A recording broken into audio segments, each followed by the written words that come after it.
Good evening, everyone. Welcome back for more West of Loathing. I'm happy to be back after missing my Monday stream, and think it'll be a nice stream back for us today. So, where last I left off, I was in the Dave Yard.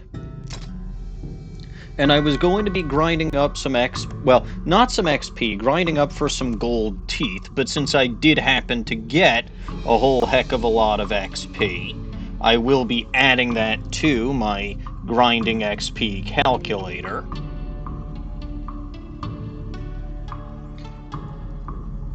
So, it did not take me very long to get what I wanted to get,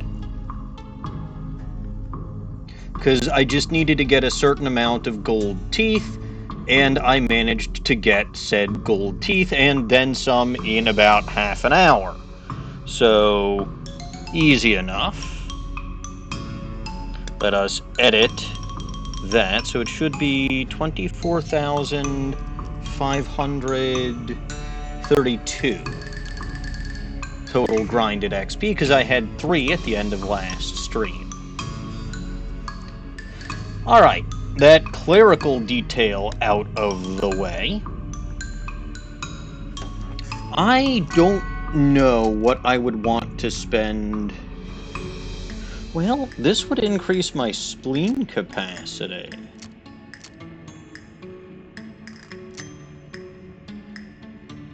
Spleen's potions, though.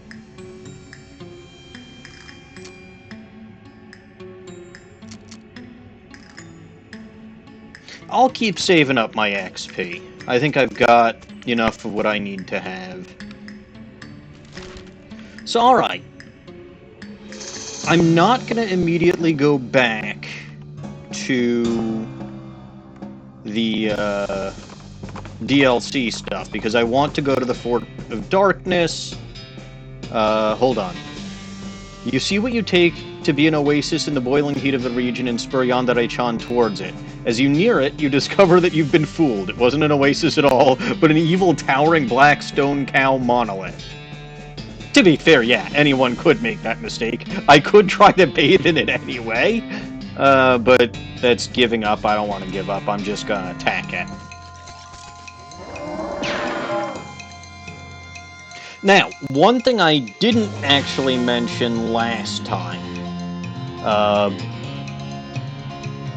Florence does not come with us outside of Gun Manor, and that will continue even beyond when I finish what there is to finish, or at least I believe that will continue even when I have finished what I have to finish for the DLC. Alright, so this lady likes bones, and you'll see I can give her some gold teeth, so that's 10, and I will get a gold tooth tiara. So she blinks at the gold teeth you handed her, takes a spool of wire out of her toolbox. Soon she presents you with an elaborate tiara. Not enough, she mutters sadly. Not nearly enough. Huh? Well, thanks. But as it so happens, I still happen to have 23 gold teeth, actually. I think I've got 30 gold teeth remaining. So, yeah. You give her almost a whole mouth's worth of gold teeth, and she draws a long, slow breath.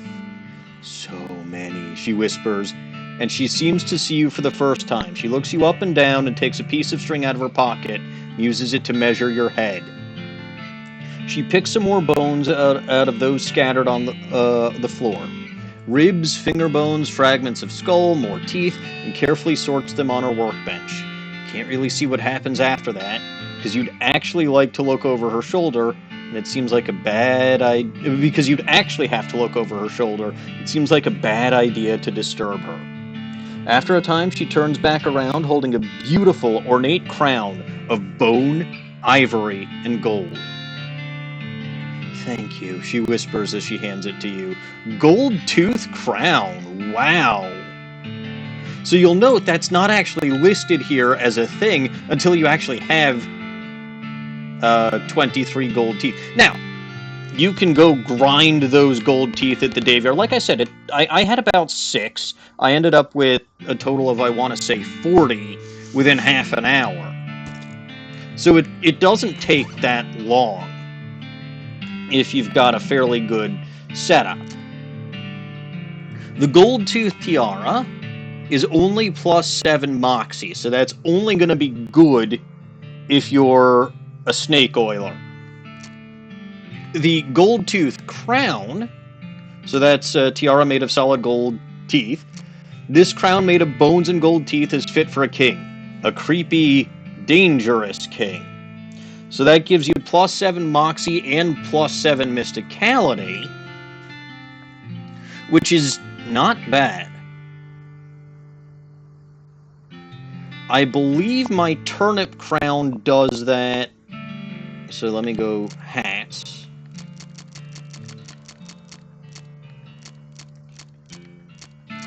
Yeah, see, my turnip crown's +6 across the board. Then it's got +1 maximum AP.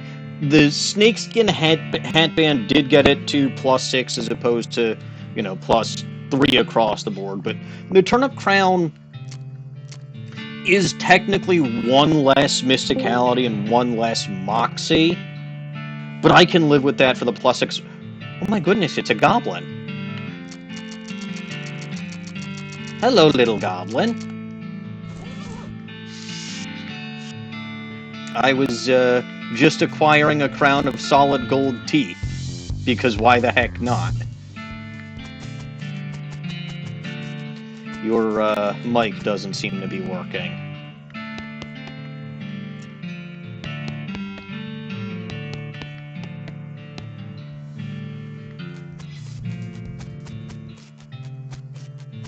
Anyway, I did want to show you that, because I've decided that this is going to be what I will affectionately refer to as an all-crowns run of this game. Little goblin, say something? Okay, is my mic working yes, now? I hear you. I hear you. Yay! Little goblin is here. Yes. My mic is just silly sometimes. It happens. Silly like my walking. So, since you're here, little goblin, there's a few things I can do. Are they goblin related? Nothing to my knowledge is specifically goblin related, but I can go back to Dirtwater, because I think I told you that there's apparently an Ace Attorney reference in my West of Loathing game. I can also go back to the professor's house, and I can also do something that I've kind of been meaning to do for a decent amount of time, but didn't want to do it until you were here. Plus, Without goblin? Correct. Plus, I'm pretty sure there are 2 spittoons that I know the locations of, but didn't actually get because I figured you'd want to be here for that. Let us get the artifact. I assume you mean the spittoons, then. Obviously. Alright. Where is the Lost Dutch Oven Mine? Because there's still more stuff that I actually have to do there. I do recall that I was stopped there because of a lack of, I believe it was oil. Your El Vibrato bleeps, and you follow the signal because of course you do. Why wouldn't you? One reason you might not is that it led you to a hulking robot that could easily pound you into scrap. But I'm going to pound it into scrap instead. That's not a hulking robot. Also, Dawning, meet Buffalo Bill. The rifleman that I now have on my side. Buffalo. How many Bill. buffaloes is it? 3 buffaloes and then Bill. Buffalo Bill. Welcome. That can't have gone over well with Susie.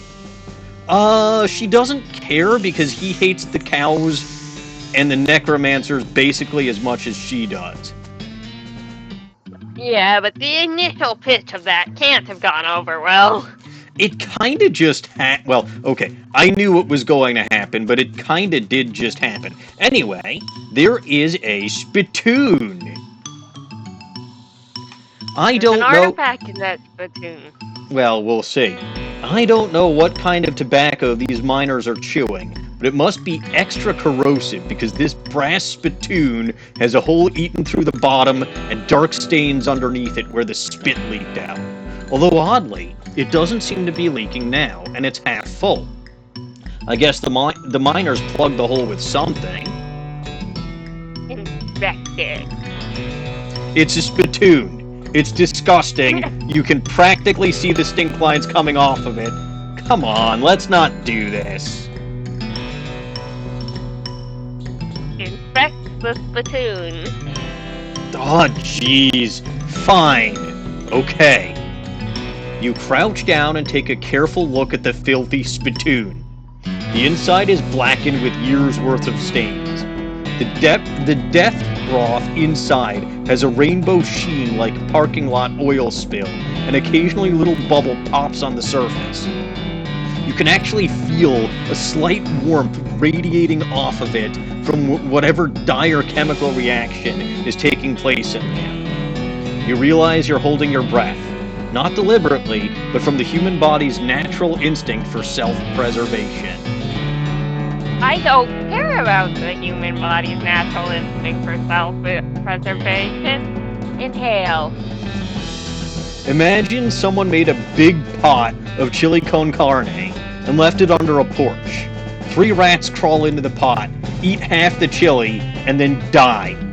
A week later, a family of cockroaches takes up residence among the writhing maggots. The cockroaches smoke thick black cigars, which they light with tufts of burning human hair.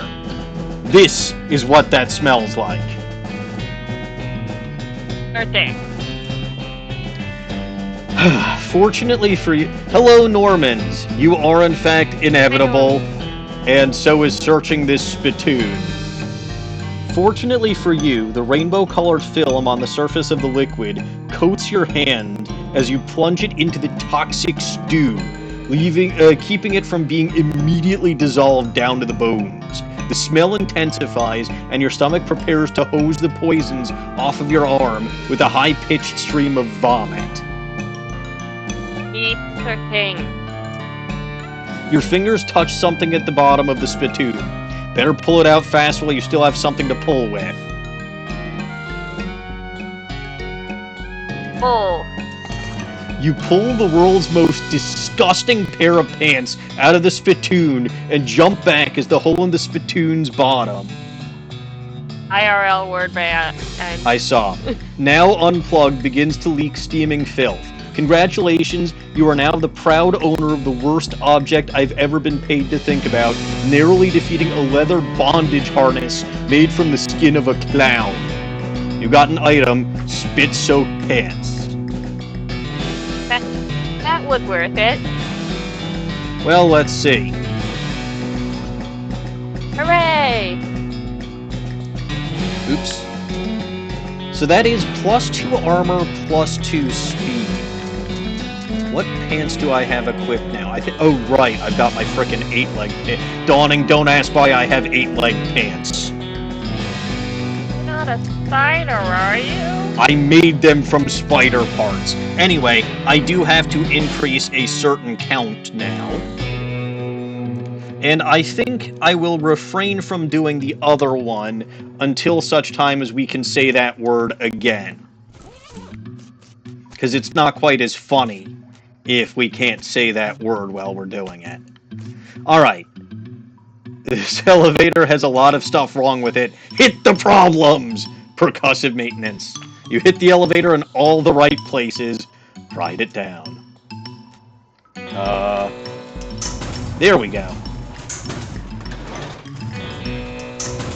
Alright, so we have not been to this lower level of the Dutch oven mine as yet. You emerge from the elevator into a deeper shaft. By light of your lantern, you see exposed meat veins on nearly every surface. It's unusual that there would be this much readily available meat left in a working mine. What were they digging for if not this? Curious. Oh yeah, I forgot the mine-splaining bonus.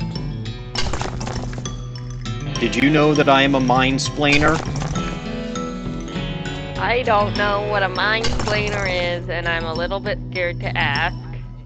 It basically means I tried to mansplain mining equipment to Susie and failed. This guy is totally out of it. He's gibbering and drooling and doesn't seem to even see you. Dawning, should I try to talk to him? Yeah, he seems trustworthy. Alright. Hey buddy, are you okay? Blah blah bibble birdo gorto glub. Birdo? The Mario character? Uh-huh. Oh, no. You wave your hand in front of his face, but he doesn't react at all. How very interesting. Unrefined meat nugget. Oh dear. None of this looks good. Be careful. So I think... Fine. There's probably only a few dead bodies under this. No, I think you actually do have to be careful, otherwise it won't let you go down and you've got to try it again. Because it's actually very disturbing what you see here. An ominous ladder leading down into a deep, dark pit. Yeah, I don't see anything wrong. Let's climb down. It's climbing time. This gem is pretty, but it smells terrible. Extract it. You got an effluvious emerald. A stinky emerald. I love that they try to talk you out of this by saying it smells terrible, as though it has ever stopped Melvin Eastwood. To be fair, that is actually correct. Uh-oh. Okay, here we go. As you get near the rocks, the voices in your head begin screaming too loudly to ignore. You have to get out of this pit right now. That's because I saw all of these things. Alright, so if I go back upstairs, I might be able to come back down and hopefully dodge around all of this stuff. There we go, okay. This pile was pretty obviously made on purpose. Closer inspection reveals that the stones are mortared together. What could be hidden here? Should I bust up the pile with the pickaxe, move the rocks by hand with 10 muscle, magic the rocks away with 10 mysticality, or talk the rocks into leaving with 10 moxie?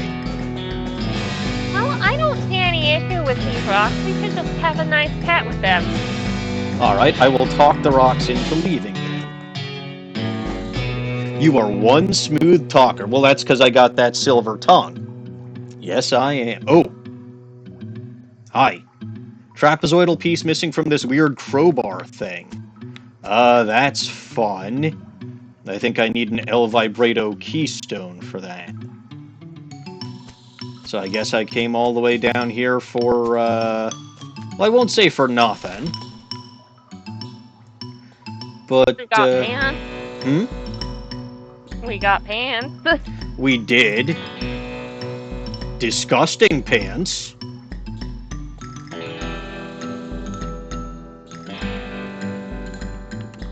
Let's go to the professor's house.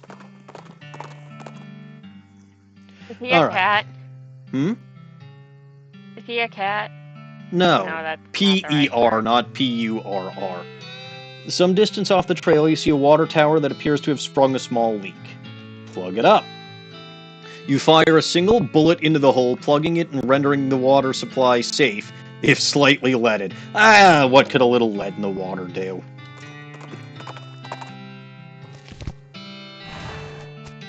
Off we go.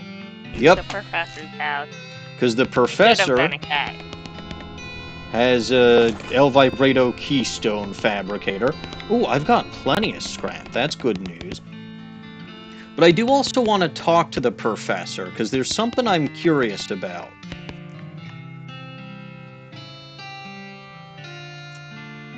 What are we curious about?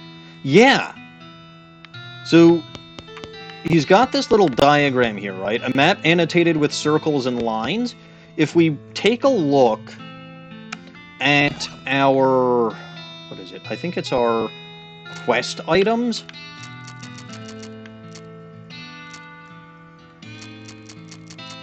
Somewhere in here.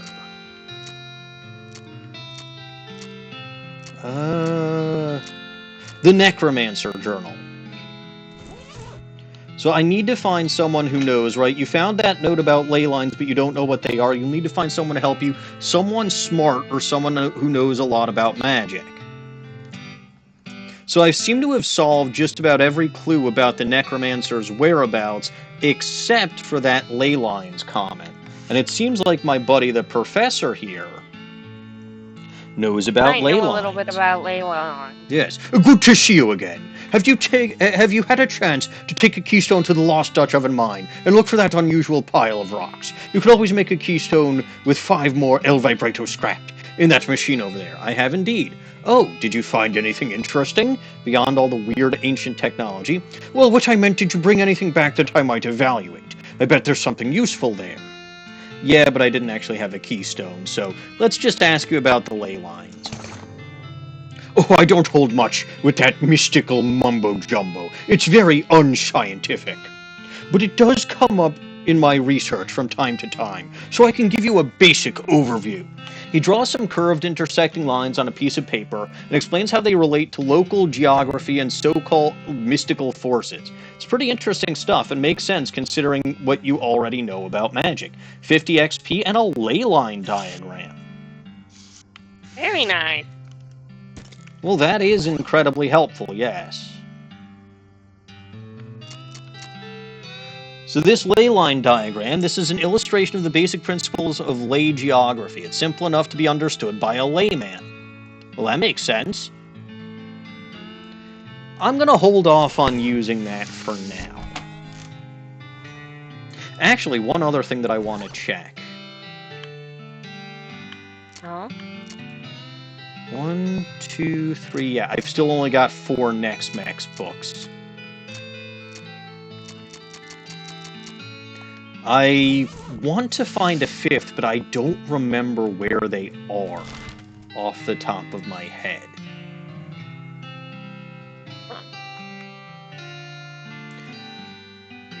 It has been 5 minutes. Oh yes, it has been decidedly beyond 5 minutes.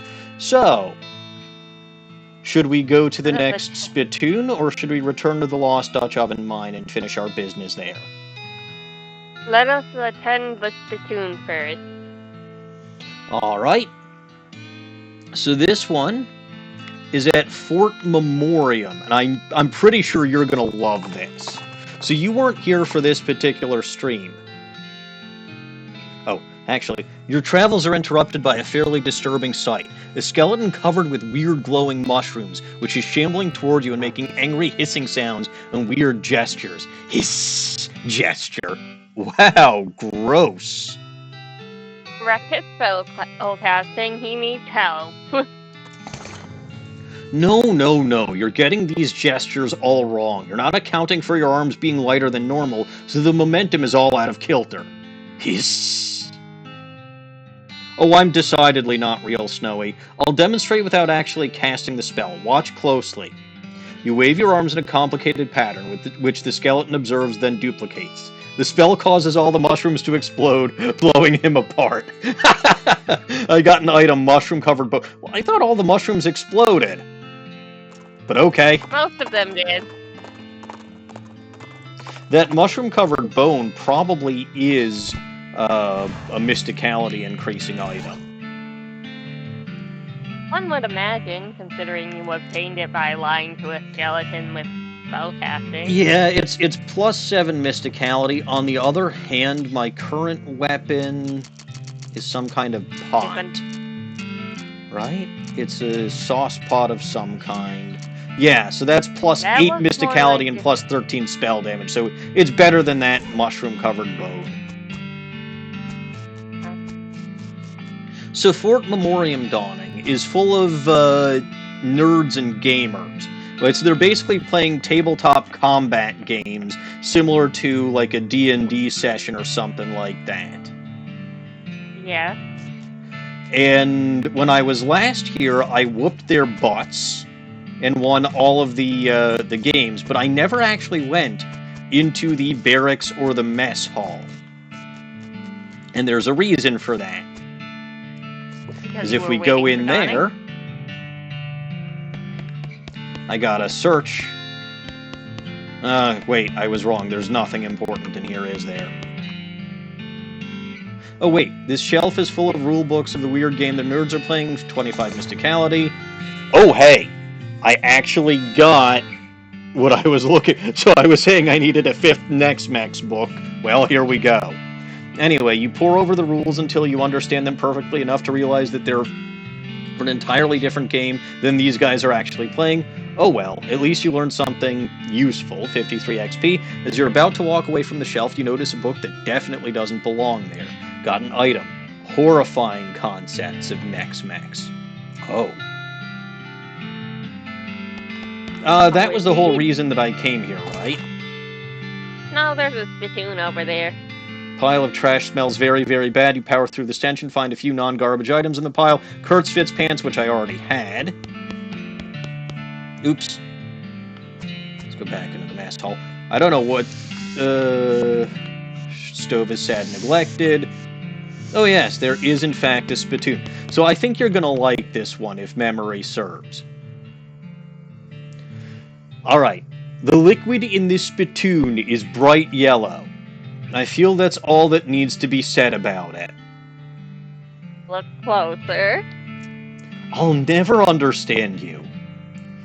Alright. Well, you crouch down next to the spittoon. From the nauseatingly sweet stench coming off of it, it appears that these nerds haven't actually been using it as a makeshift urinal, as you may have suspected, but rather they're using bright yellow lemon-lime soda-flavored chewing tobacco.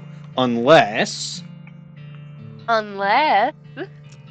Well, another possibility is that they have been using it as a urinal, and they're all extremely diabetic, which, now that I think about it, is a real possibility. In fact, it is probable that both these things are true. I see that little goblin knows best. Let's take care of that after the spittoon, shall we?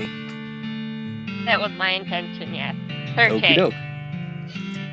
Really? You're going to put your hand in the nerd's piss and or spit bucket? Just gonna dive right in there, huh? Just gonna splash around in that sticky yellow broth of spit and pee with no restraint whatsoever? I sure am. With a fanfare of sad trombones and a choir of angels retching, a sword rises out of the spittoon, held aloft by a wet, bedraggled, and miserable-looking woman's arm. Since you're already kneeling, the arm wastes no time before tapping you on both shoulders with the sword, splashing your clothes with yellow slime, and officially declaring you Melvin Eastwood, King of Filth. Congratulations. The sword clatters on the floor as the hand drops it with a shudder and withdraws into the spittoon. You got an item, Blech Excalibur. This was worth it. I mean, it's actually a decent item. Where is Blech Excalibur? Deals stench damage instead of physical, plus 6 muscle. So if you're something like and then 12 to 15 damage, which is not bad. If you're a cow puncher, that is a good item. This is a replica of King Arthur's sword. You know it's a replica because there's no way history would have allowed the original to be this comprehensively covered in tobacco spit. Also, 2 more little goblin knows bests. Let's see. How do I want to spend 3 little goblin knows bests?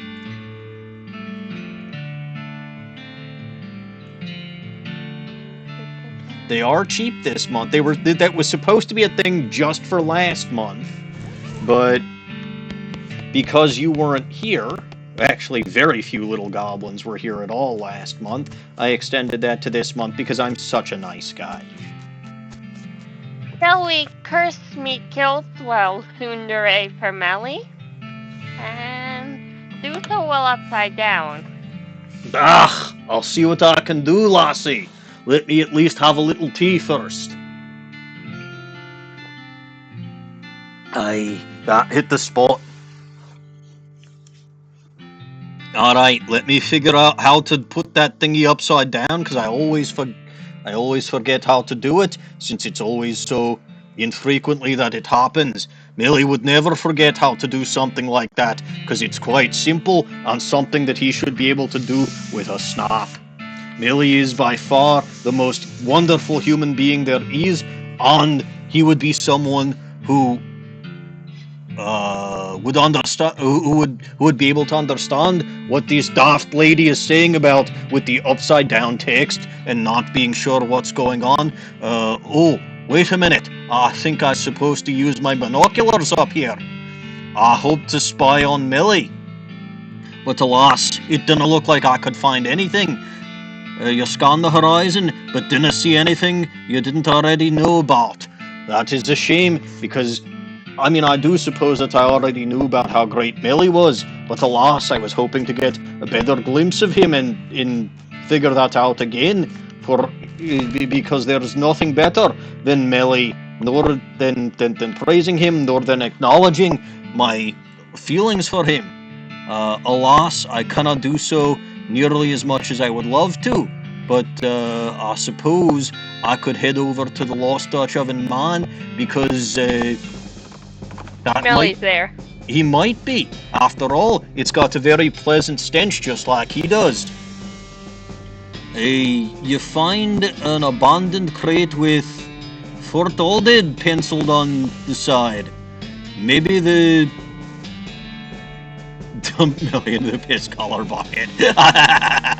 Aye, he might deserve it. Maybe the shipping. Maybe the shippers decided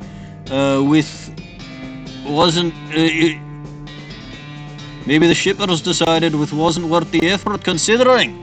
Nah, I'm pretty sure the shippers try to ship me and Melly constantly, because that is the only ship that actually matters to most people. Now, I believe we are back here in the Lost Dutch Oven Mine, where I'm hoping to find my beloved Melly in its depths. There was another spittoon here, but alas, I have already gotten the treasure from within.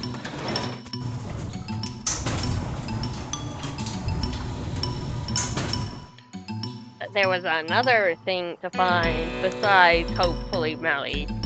Aye, there'll be something else in the deepest, darkest hole of this tiny mine for me to go and explore. I don't know how I'm gonna be able to do it with this screen being upside down, but alas, I will have to try. Aye, here we go. Not only is the screen upside down, but Melly's not at your side right now. Nay, he's not by my side. However, I made it to this contraption. There's a trapezoidal piece missing from this weird crossbar thing. Let us insert the keystone and hope that this takes me to Melly. You insert the keystone into the crossbar. Sneak. Enter the portal. Here we go. Aye, where am I now? I'm in an El Vibrato chamber. Is Melly here? Is Melly here? Melly, where are you, laddie? Hey, look, an elevator. What is this? This strange device has 3 buttons on it. Should I press the first one, the second one, the third one, or never mind? All at once. I cannot press all of them at once. Who do you think I am, the great and powerful Millie? I was hoping maybe you would learn some of his skills. Ah, no, I'd be too daft to do that. I'm gonna press the first button. What did that do? Those things aren't friendly, but neither am I. I guess this is a way to fight infinite Il Vibrato infinite Il Vibrato robots, which is helpful if you need scrap. I got Il Vibrato scraps. Buffalo Bill does like half his health before anything's allowed to happen. Buffalo Bill is very powerful, but he only does half his health. He basically just using super fine. I see, but that's very useful still. Aye, it certainly can be. However, it's not as helpful as my Great Northern Blizzard. And it's not as powerful as Melly. It didn't be as powerful as Melly. But it didn't be as smelly as Melly either. That sounds like it's almost an insult, which I think is out of line. I'm pretty sure it's been at least 5 minutes by now.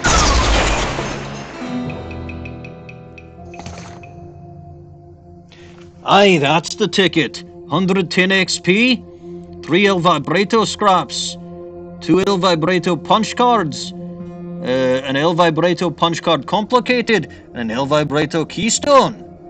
Hooray indeed. I should push that third button again. Seems very helpful. It does. But it makes Buffalo Bill slightly less useful as he can only beat up one guy. Aye, but again, I have my Great Northern Blizzard, which beats up everybody at once. Though again, it is not as powerful as the Great and Powerful Melee. Very few things are. Aye. I could also use the old bean to make myself even more powerful, though. After all, I have a ton of AP. Melvin Eastwood has become nigh on unstoppable. Anyway, I'm pretty sure it has been at least 5 minutes at this point, and I do want to figure out what the hell the puzzle is here. Fair enough. Let us puzzle. Or rather, I will let you puzzle. Yes, it's very puzzling. Alright, so this one just summons more El Vibrato creatures. I don't think I can get in there. Machine is dark, circular hole in the bottom. Let's insert a keystone. El Vibrato loop, strange cloth loop. Oops.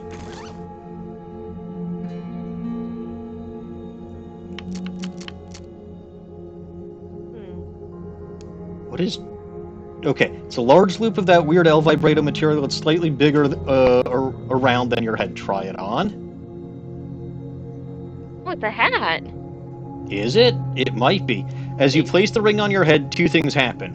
One is that it begins humming and shimmering in that weird way El Vibrato things shimmer. And the other? The other is that you suddenly feel as if you put earplugs in your brain. Your thoughts get weirdly quiet. You get a sense of the surrounding magical and psychic energy. It's almost... You get... Your sense of the surrounding magical and psychic energy is almost completely muffled. Weird. Weird. I'll say it's weird and not entirely pleasant. Take off the headband. Oh, so it's an El Vibrato headband. -5 mysticality. Fascinating. Is that all it does? I believe there actually is something else that it does, which is very important. What is this thing? I would hope it does something more than that. Arg, no! You've learned the El Vibrato word for toilet. Did we need to know that word? It could be useful down the line. But alright, so I have an El Vibrato headband. You bend over to examine the device and accidentally stub your toe on it. It hurts, but the box moves. It must be lighter than it looks. Take it. Grab the device. The professor will want to see it. I got an El Vibrato device. Yeah, I'm sure he will want to see it. Okay? But that El Vibrato headband seemed to quiet down mysticality and mumbo-jumbo thoughts going into your head. Dawning, do you remember someone who might have had some mixed-up mumbo-jumbo thoughts that we encountered on our way here? Oh, the guy. Yeah, let's see if that does anything. Hey, buddy. Put the El Vibrato headband on him. You put the headband on him, and he blinks rapidly, shaking his head. Oh, my goodness, where am I? Ah, I'm still in the mine. Uninjured and hungry, but not starving, so I can't have been here very long. Perhaps a day. Good, good. Well, I must have you to thank, friend. Howdy, feeling better? I should say so. Thank you for outfitting me with this remarkable device. Don't mention it. What's your name? Oh. Oh, interesting. Okay, this is interesting for me for a reason none of y'all will get now. But remember the name Maury Morris. Excavator of the unknown and... I'll try. Yes, excavator of the unknown and purveyor of mysteries. Fancy, what brings you to this mine? Why, excavating of the unknown for mysteries to purvey, of course, or at least attempting to. I must admit that until you put this device on me, I was quite overcome. Overcome? Quite. I'm oversensitive to psychic emanations, you see. Always have been. As it happens, this curious little hole is absolutely overflowing with them. You're none too friendly. I can tell you that for certain. It was risky business my coming here, but I took a gamble and lost. It's a miraculous thing that you happened by when you did, my friend. We should both get out of here as soon as possible. I've been staying in a town... Yeah, I was gonna say, tell him about Dirtwater. Maybe it'll be... Yeah. I've been staying in a town called Dirtwater to the south. You could probably do some good business purveying mysteries there. The capital idea, and I shall see you there. He hefts his pack onto his shoulder and leaves with a wave. See you later, Maury. In more ways than one.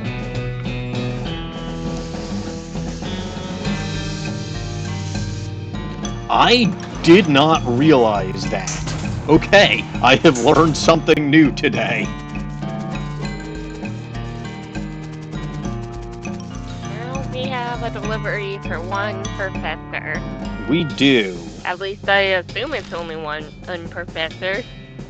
There is, in fact, just one professor. Ah, it's Wanderin' Sally. Am I interested in trading?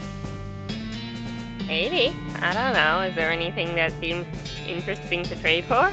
We'll have to see, because Wandering Sally's inventory is different every time. Like, I remember, I think it was 2 streams ago, I ran into her twice. The first time I was complaining that she didn't have safe Kraken, and the second time she had safe Kraken. I see. That was very nice of her. She is meeting the demands of her customers. Yep. Also, I could always use some more needles. Needles are good. I have a bar of soap already, so I think we're fine on that. I've got 12 dynamite. Dawning doesn't want me to get fungicide bombs. No, because that hurts goblins, and that's very sad. Yes, I've already got a lock, so I think I'm okay on stuff that I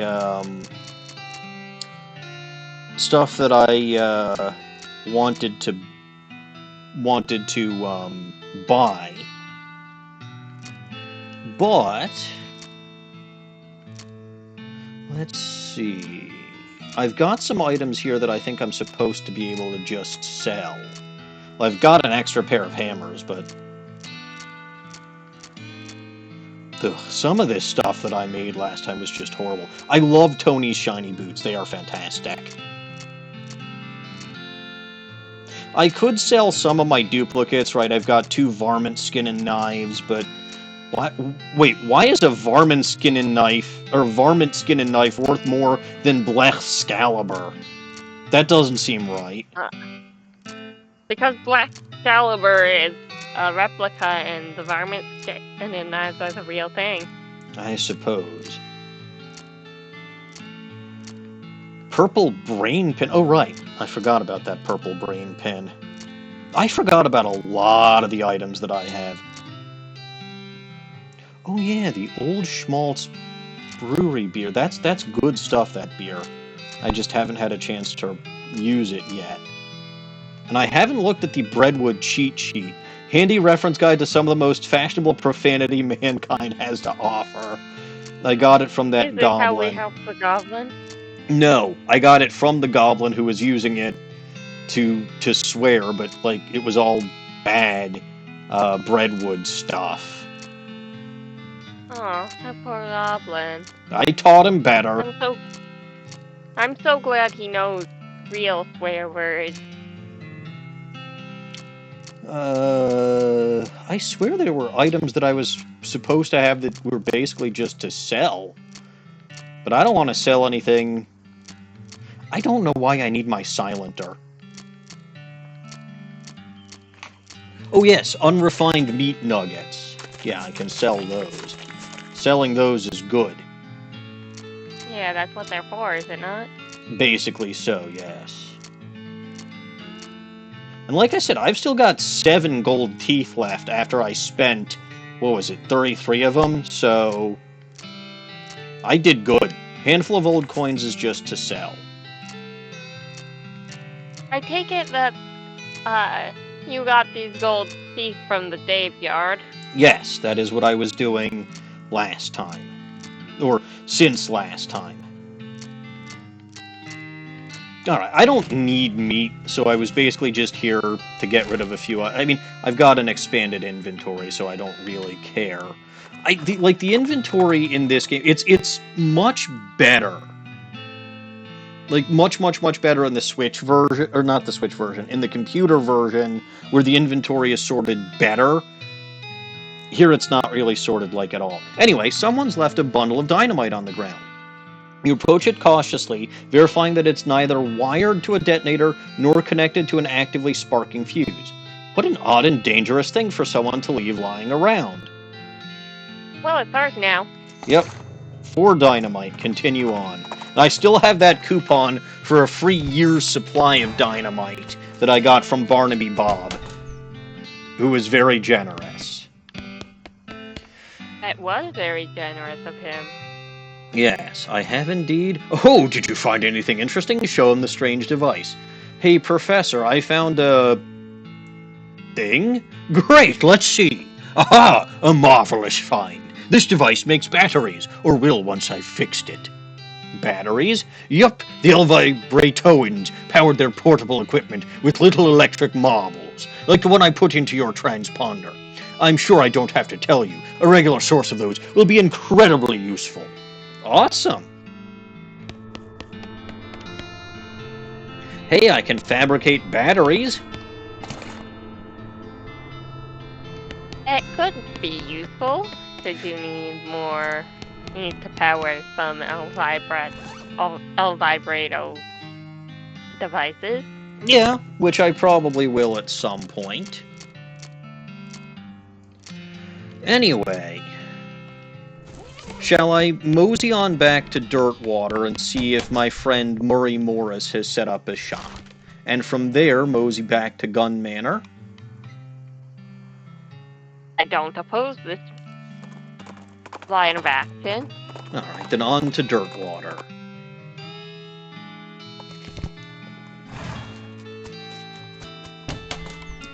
I didn't need to go to the bar.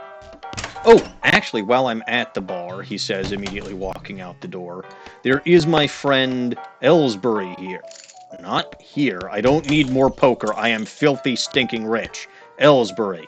I want some poker. You're back. He looks over at you. Got some medicine for me? Yeah, here you go. He cracks the bottle open and drinks deeply. After a few moments, his demeanor changes entirely. Looks like a man 20 years younger. Would you like to hear a story? Yes. Ellsbury tells you a tale about a distant metropolis where ethereal automatons court and marry intelligent trees. Something about that story You lost yourself in it. You gained 30 XP. Thank you, Ellsbury. He nods. If you ever want to express your gratitude in a more tangible way, you know the trick. So you can do that for every bottle of laudanum you get. And I happen to have a few more bottles. I'm not going to bore y'all with that, but Ellsbury is an interesting character to have as a result.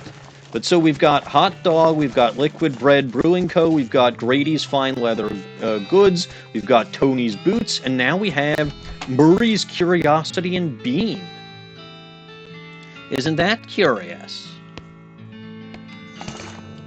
Well, hello. See how Murray is doing. Yes, well, hello again. Thank you for telling me about this town, my friend. It's a marvelous location. That's 2 turns you've done me. 2 good turns you've done me. Oh, don't mention it. Speaking of which, here's your curious headband back. Fortune willing, I won't be needing it again. No more gambles like that for me. Alright, why is it so dark in here? Atmosphere, my friend. I sell mysteries, things which cannot be properly experienced in the cold light of day. Why not? Well, it wouldn't be any fun. I like him. Okay. Where's all your merchandise? In a locked case behind me. These are things that must be kept from prying eyes and unprepared minds. And thieving hands? Well, that goes without saying. Like little goblin hands, right? Are we thieving hands? Melvin Eastwood, are you thieving hands? No, I would buy from him. Let's see what you got. So Murray here has an infinite supply of all-purpose beans. I'm guessing this is if you're a bean slinger, because you can go back to the Great Garbanzo's hideout and, well, basically cook yourself a bunch of delicious meals. I've got 2 all-purpose beans. I'll buy a few more. Like I said, I'm filthy rich. He's got a glass sphere. Nearly perfect sphere of glass. It'll help you see around corners. Remember that we needed one of these for a ritual. Well, rituals are good. Yep. He's got Magician's Pants for +5 mysticality. I wish they were better than my 8-legged pants. I hate those 8-legged pants. They are horrible and disgusting, but they are also probably the best pair of pants that I have. I'll buy them anyway just for the heck of it. And then there's the Ring of Inconspicuousness. This is a boring little brass ring. It's so boring, you don't even notice it anymore. What ring are you even talking about? And a golden scarab pin. This thing was probably stolen from a mummy's tomb somewhere. It's probably totally safe and not cursed even a little bit. Buy that too. Nothing's cursed. That's... The only cursing we do are words. Of course you would. Alright, lapel embellishments. So what am I wearing now? The purple brain pin, which is +7. That's only +5, so the purple brain pin wins. Pants. Yeah, 8-legged pants are +8 mystic, which makes sense. It's 8 legs, 8 mysticality. And then that 1 AP is really just the best. I hate those pants. They are, scary. Well, spooky. But I do love Tony's shiny boots. They're very good. Well, thank you, Tony. Yeah, he's very, like, his boots are good. Speaking of other stores, though, and speaking of, I believe, specifically Tony, he'll have a new item for us with Murray's Curiosity and Bean next door. Oh, hey. Hi there. Welcome. Back? Back, yeah. A real weird guy moved in next door. He sold me some crazy nails that were, like, super cold. I don't know how that works. I used them in a pair of boots if you want to check them out. Interesting. So let's see.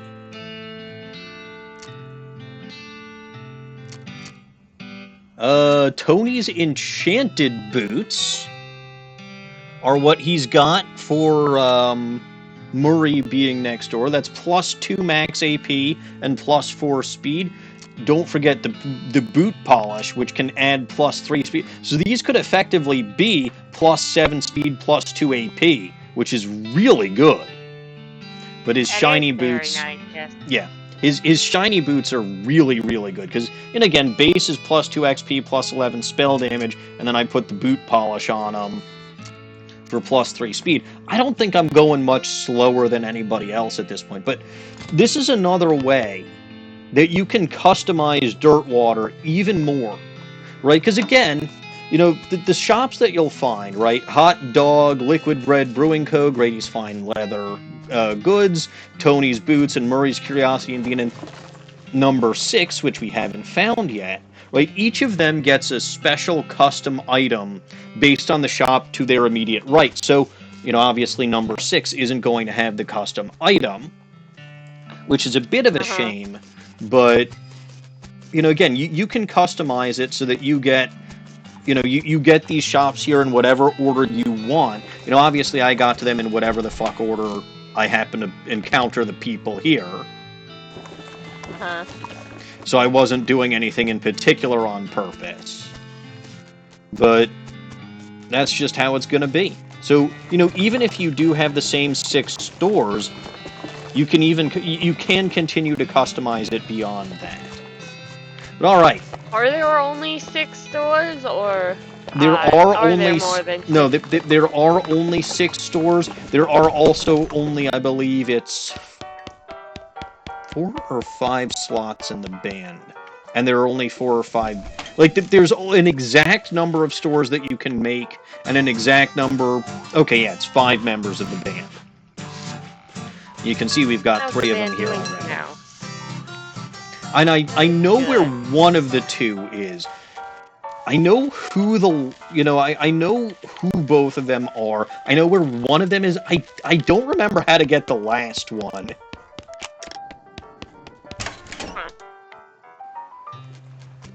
Anyway, back to Gun Manor we go, right, little goblin? Are you sure we're not playing poker? Well, you haven't met Florence yet, have you? I should meet Florence, you're right. Okay. Yeah, so Florence the She's ghost the one hunter. With the cape. Yeah, she's the one with the backpack. What do you know, Flo?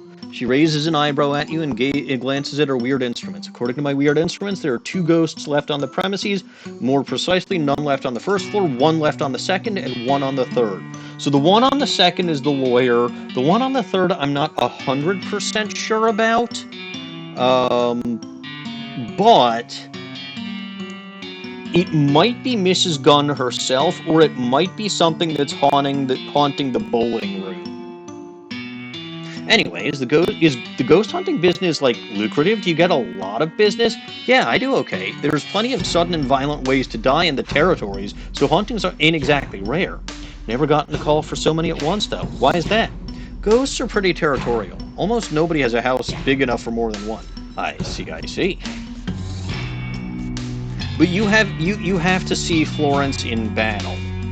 So let's see if I can't find a way to get... Because Florence, unfortunately, does not leave Gun Manor with us. And I'm pretty sure she's not going to even after we finish this story. Which is a bit of a shame, but to a certain degree, I guess it makes sense. This is where I battled the Hedge Wizard last time.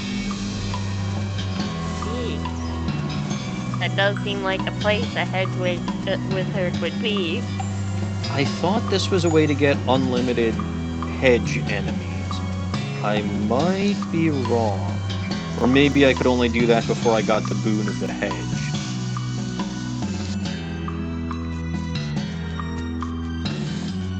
Does she not fight the ghosts with you? Oh, she does, but, like, I've gotten most of the ghosts so far non-violently, and I would like to get the lawyer non-violently, too. So. I feel like there's a special ending if you get everything non-violent. Because the easiest way, like, if I was going to do things violently, I probably could have finished up down in this DLC, like, incredibly quickly.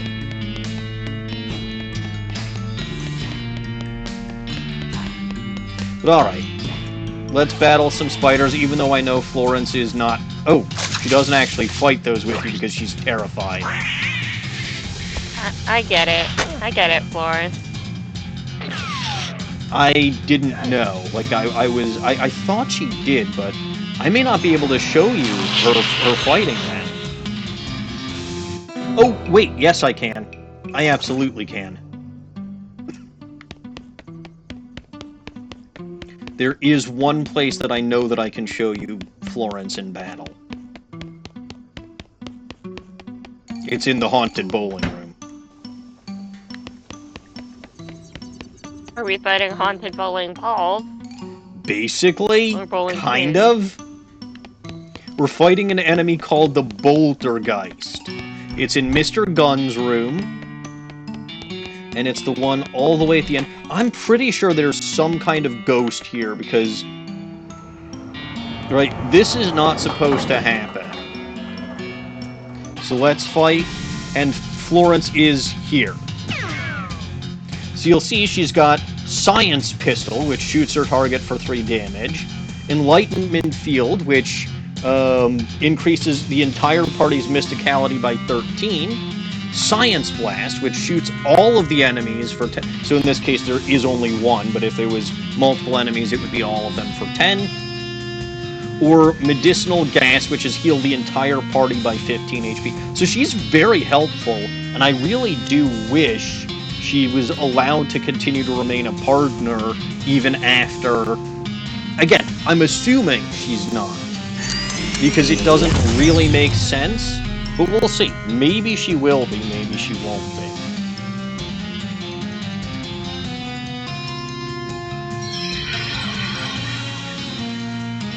She doesn't do a whole ton of damage. Well, no, but like, first of all, the ability to do 10 to everybody. I mean, first of all, compared to Melvin Eastwood, nobody's outputting nearly that much damage. But second of all,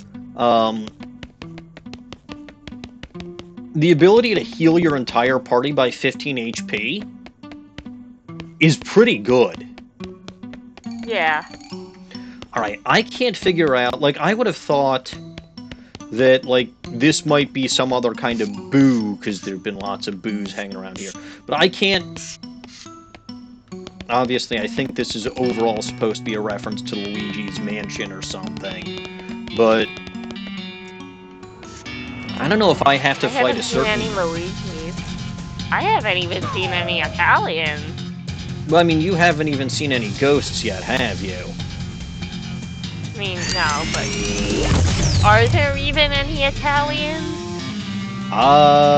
One of them was a French ghost. Another one I suspect was an English ghost.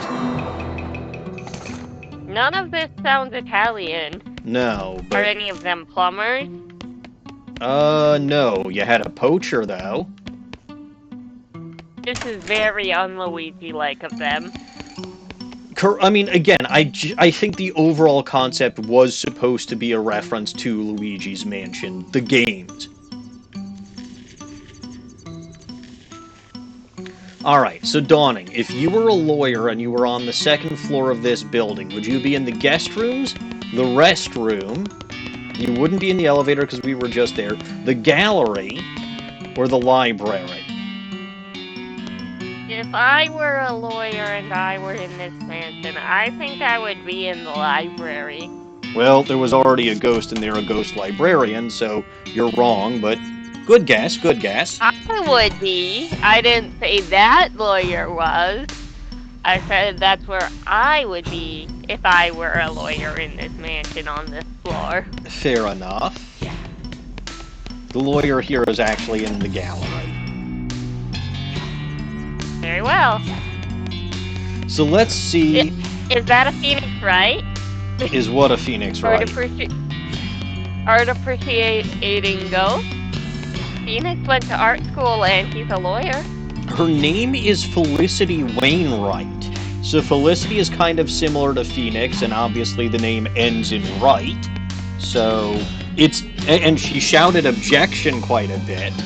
So it is, in fact, a Phoenix Wright or an Ace Attorney reference. Like, if I let her be, for long enough, you'll see that she'll shout objection.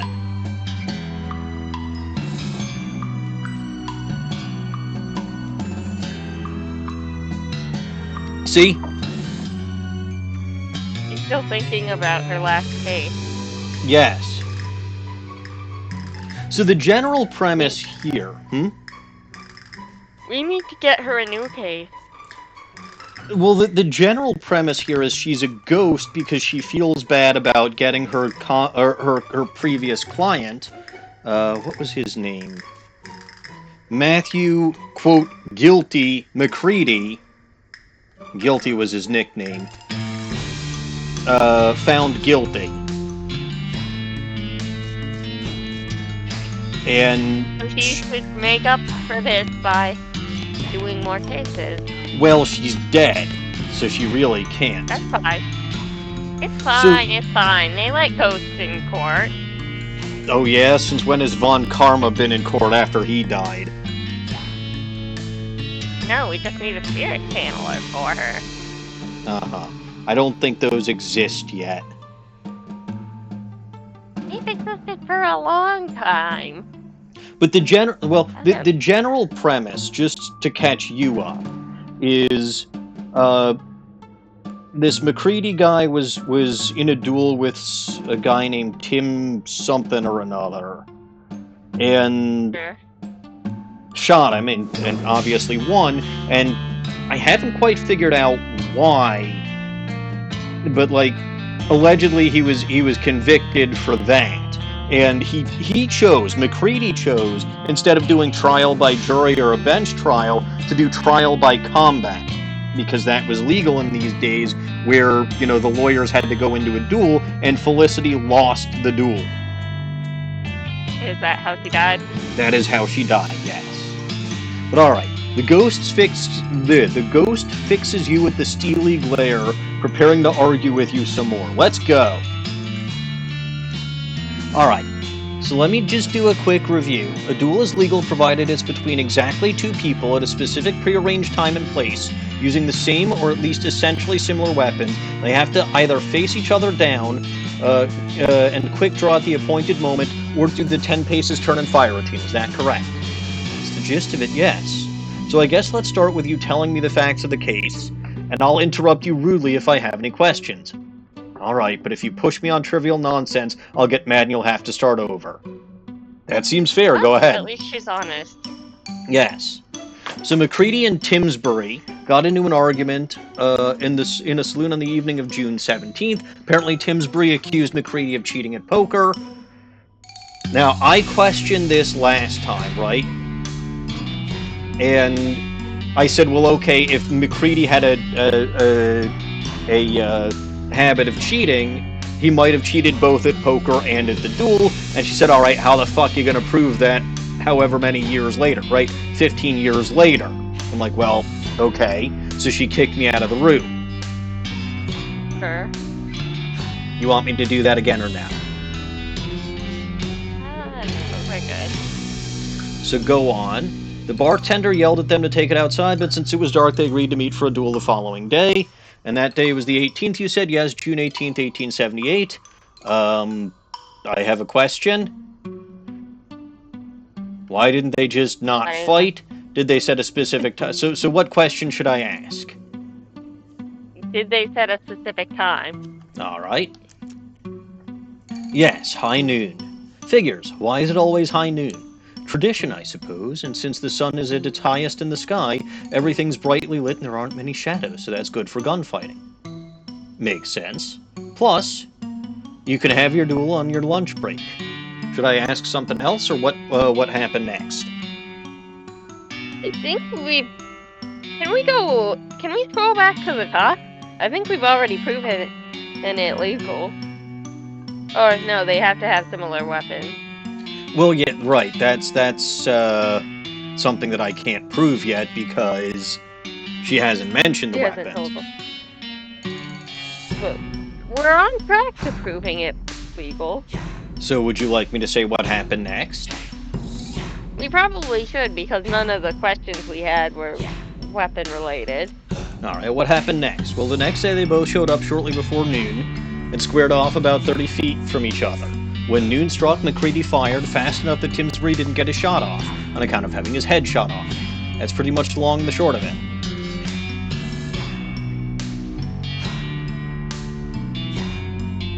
I'm gonna have to ask for some more details on that. Go ahead. Is there a question about the weapons now? There's what weapons were they using? He fired exactly at noon. You said there were witnesses. Or actually, I'm lost. Can we start over? What weapons were they using? Alright. Macready had a .45 caliber single-action Army revolver. Timsbury had an older model, .36 caliber cap and ball Navy revolver, which he loaded with paper cartridges instead of packing the gunpowder by hand. Those are significantly different weapons. Are they? Are they? I don't know. I don't know enough about weapons. Well, what does Little Goblin advise me to... You're a Little Goblin lawyer. What does Little Goblin suggest that I do? Ooh. This would be a lot easier if I knew more about guns. Yes, well...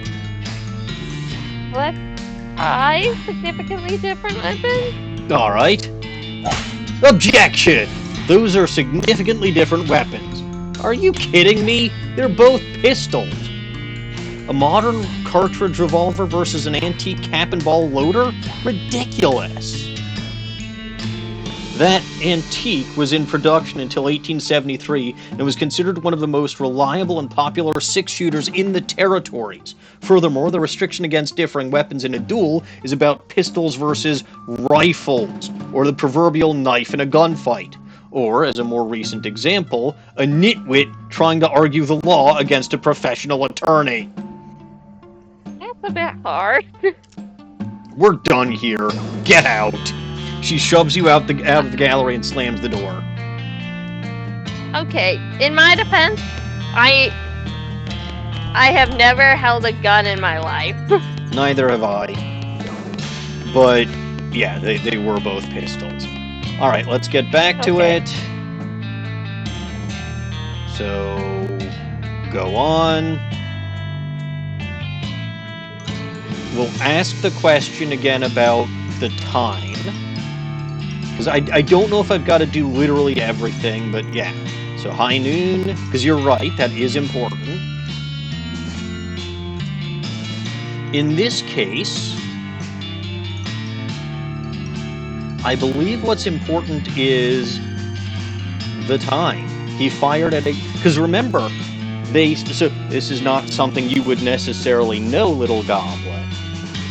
But noon and high noon are not necessarily the same time. Oh, high noon is when the sun's at its highest. Noon is 12 o'clock. Bingo. So, he fired exactly at noon? Yes, as soon as the church bell started ringing. You also mentioned Macready's pocket watch, or... What's there about the pocket watch? Yes, he had a fancy pocket watch that chimed on the hour. Is that important for some reason? Maybe? So you want to say objection, Macready was cheating? I don't know. Let's ask something else.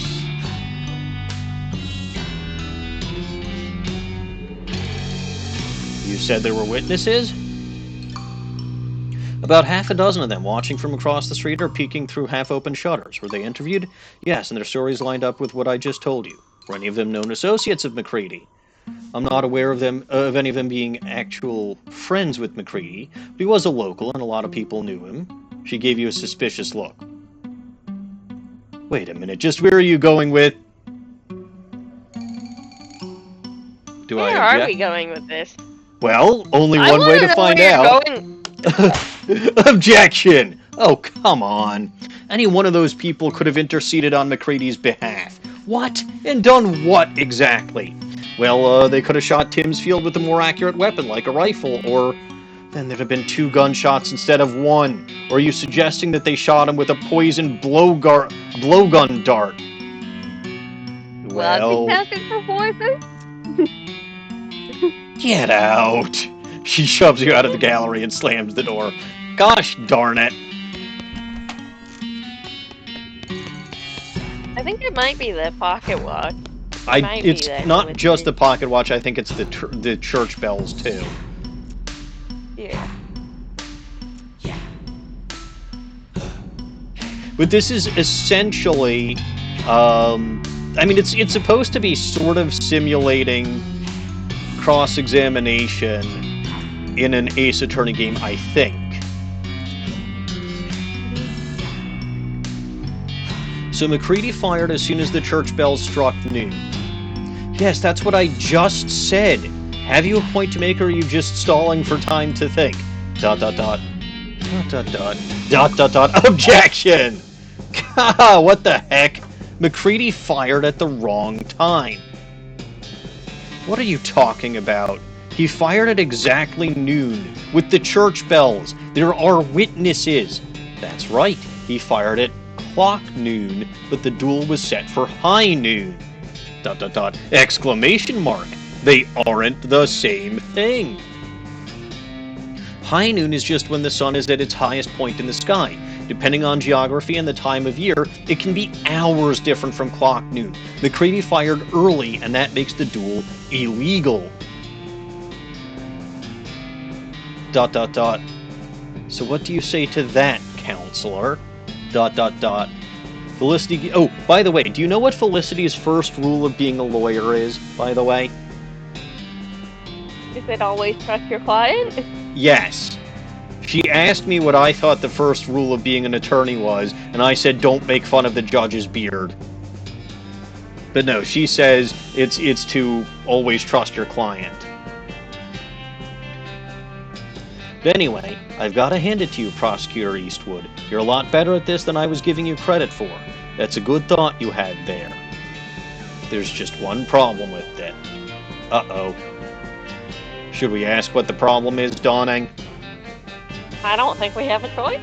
We don't. Oh, what's that? I already thought that. Take that! So this absolutely is an Ace Attorney reference. She hurls a small book at you, which you just barely managed to catch. You got an item, 1878 Nautical Almanac. Gah! What the heck is this? I did some homework when I was preparing for that trial. My legal homework, since at the time I expected there to be an actual trial, not a gunfight. What you're holding there is a nautical almanac for the year 1878. There are bookmarks if you'd like to do the math yourself, but if you looked up solar noon, aka high noon, for June 18th and made the adjustment for Reno's longitude, what do you think you get? You've got to be kidding me. That's right, Mr. Prosecutor. 12 o'clock p.m. precisely. No! Well, damn. Nice try, though. I mean that sincerely. That's all my ammo. I can't think of any other way to disprove Macready's innocence. As far as I can see, it was a fair duel. Yes, and that's me with the guilt of an innocent man's death on my hands. An innocent man's death. You sure are good at repeating things people say. What if he didn't die? Oh, good. Dawning, we're going into Ace Attorney level bullshit territory. Let's go. Let's go. What if he didn't die? Say what now?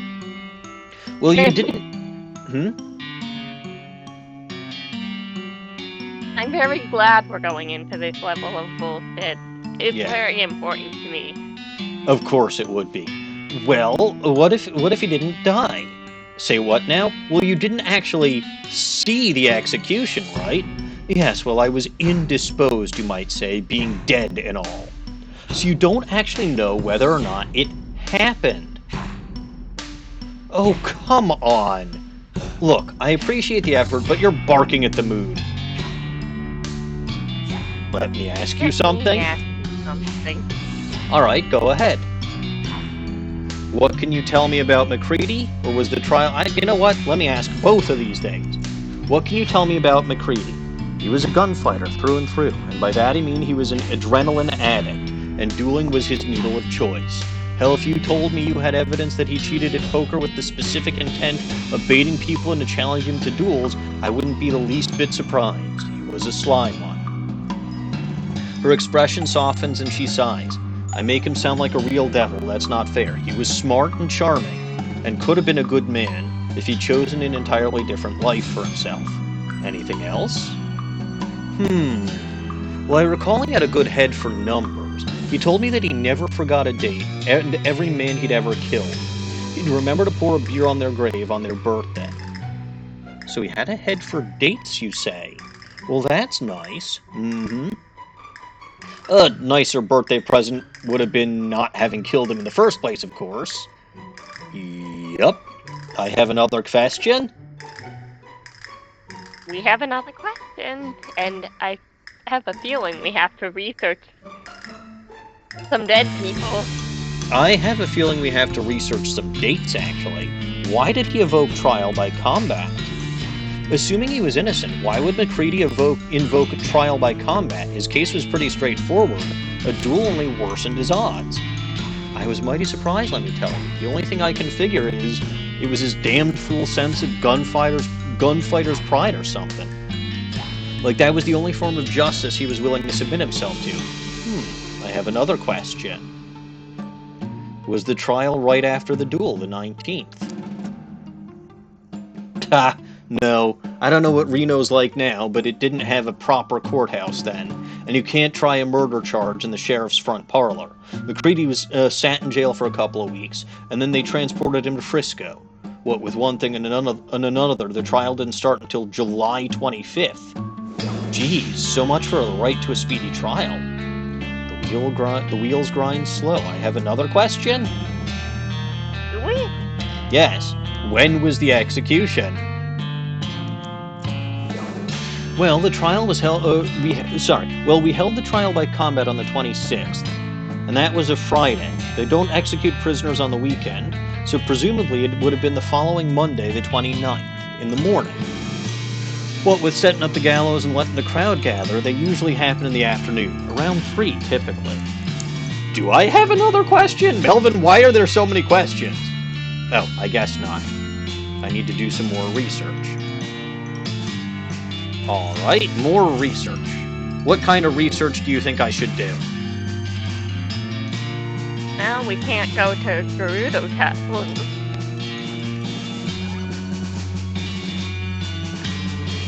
It so happens that I have 1878 Nautical Almanac in there. And I can look up some dates in there.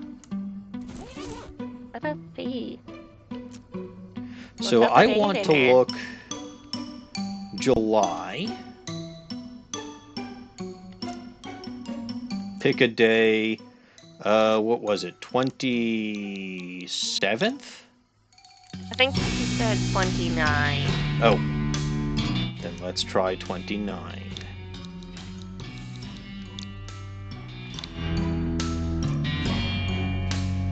Alright, that was when Macready was going to be executed. Let's see.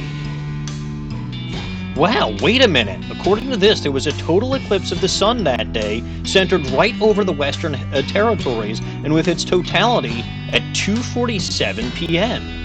That's the hell of a thing. Look up a date. What else would we need? I don't know. Let's see, July 18th. That was the date of their duel.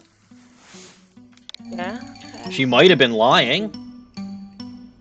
Oh, actually... I don't think she's lying. I think she might have been wrong, but you know. The day was a moon and somewhere between full and new. Anyway, doesn't matter. But the big thing is, on the date of the execution, there was an eclipse with the totality at 2:47 p.m., which is right before the executions would happen.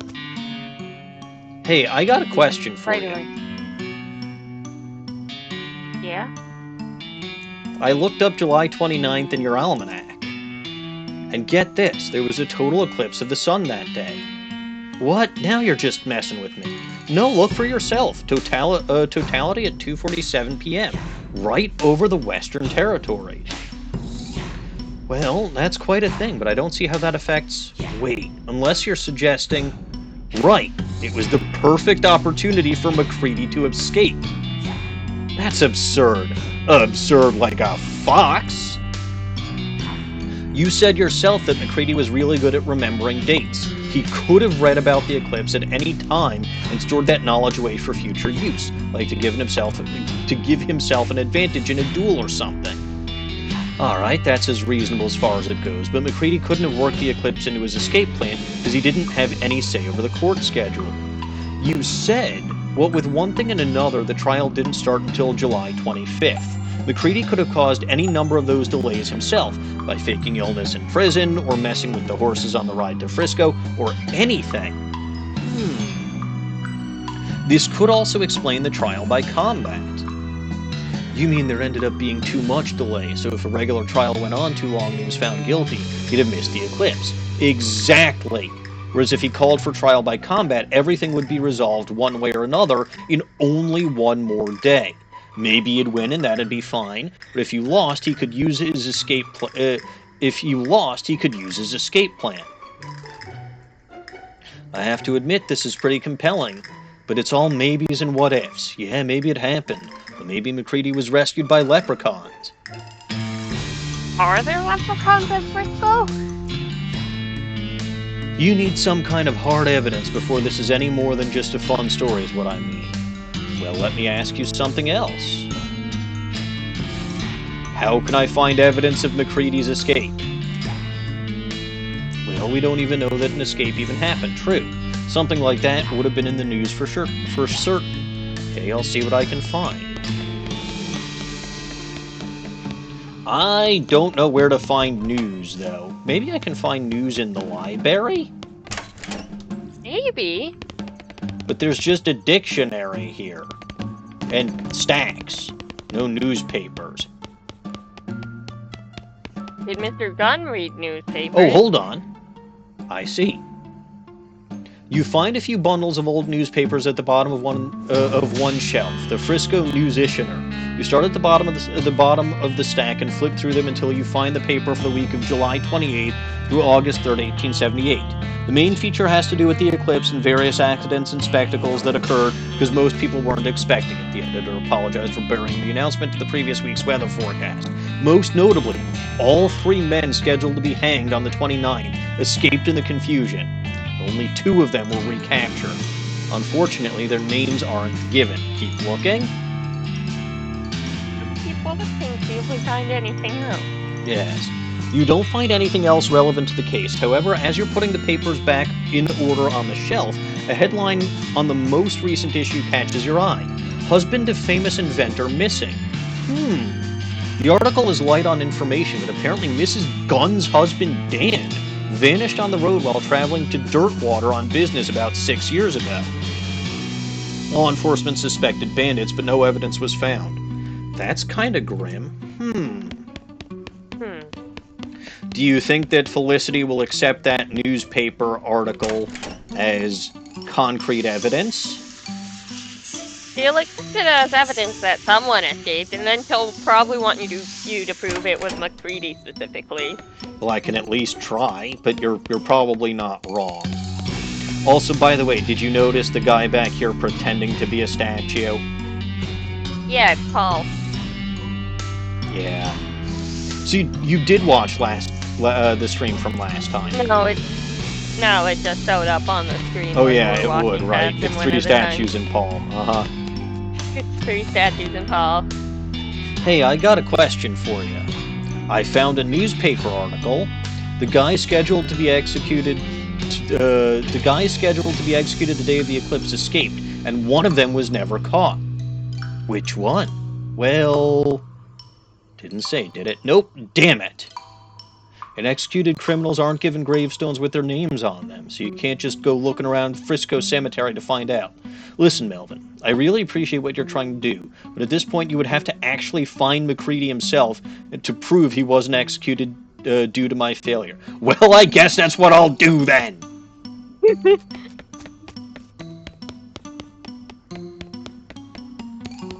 I guess that's what we'll do. Vercocked lawyers. Paul, are you Macready? Paul, are you Macready? I mean, he's not, but it would be funny if Macready It would was be, just but in the no, room with her. he's not.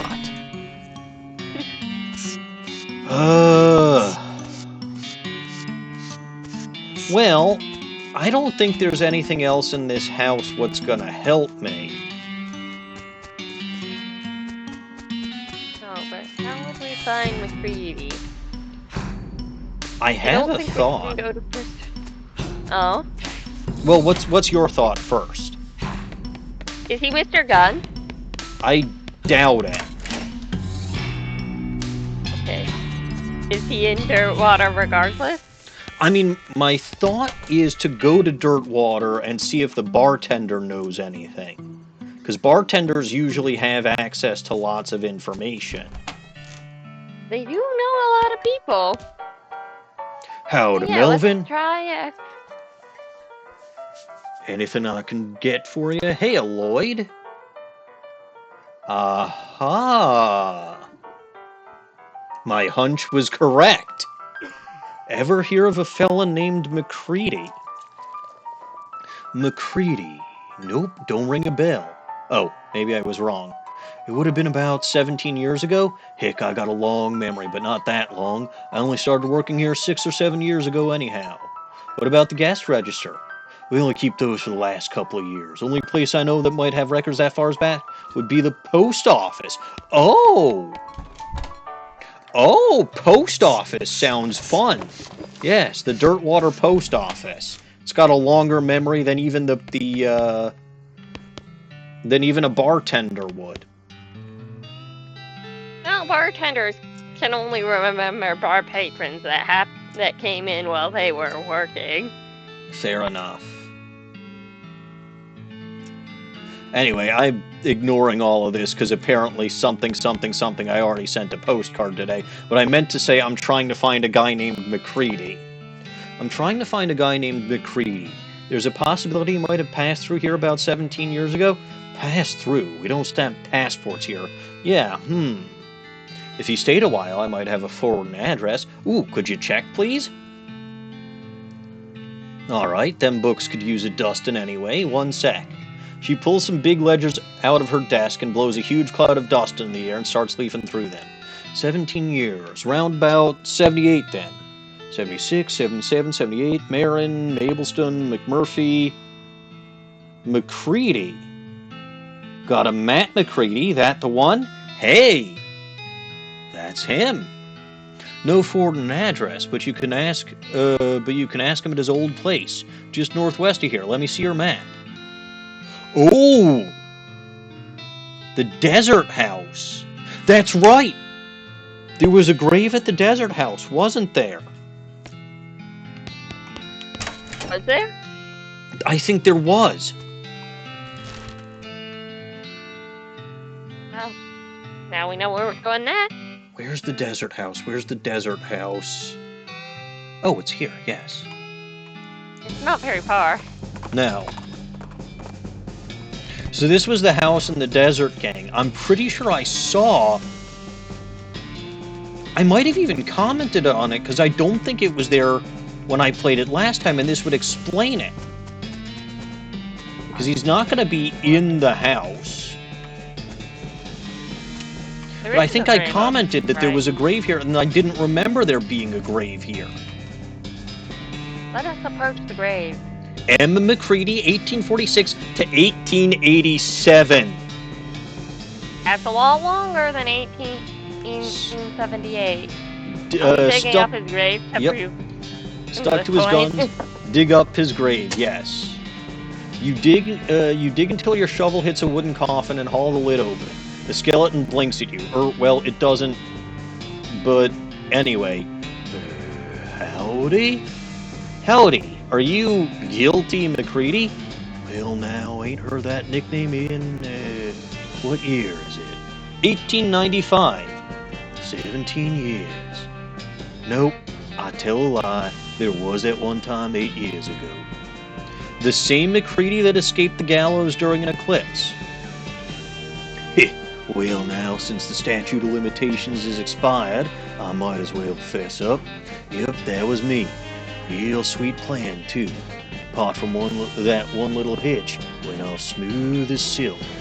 Even worked in a little misdirection to leave the law to them other two fellas instead of me. Serves them right, too. They were real murderers, not like me. I never killed man except in a fair fight. Except for that one little hitch you mentioned? You miscalculated how long to delay the trial. So in order to not miss the eclipse, you called for trial by combat. Oh, well... Yep, that's the truth of it. You're blaming me for Ms. Wainwright's death, I suppose. Why didn't you just trust her? She would have gotten you declared innocent. She had a real good head on her shoulders, sure. So did that prosecutor fella.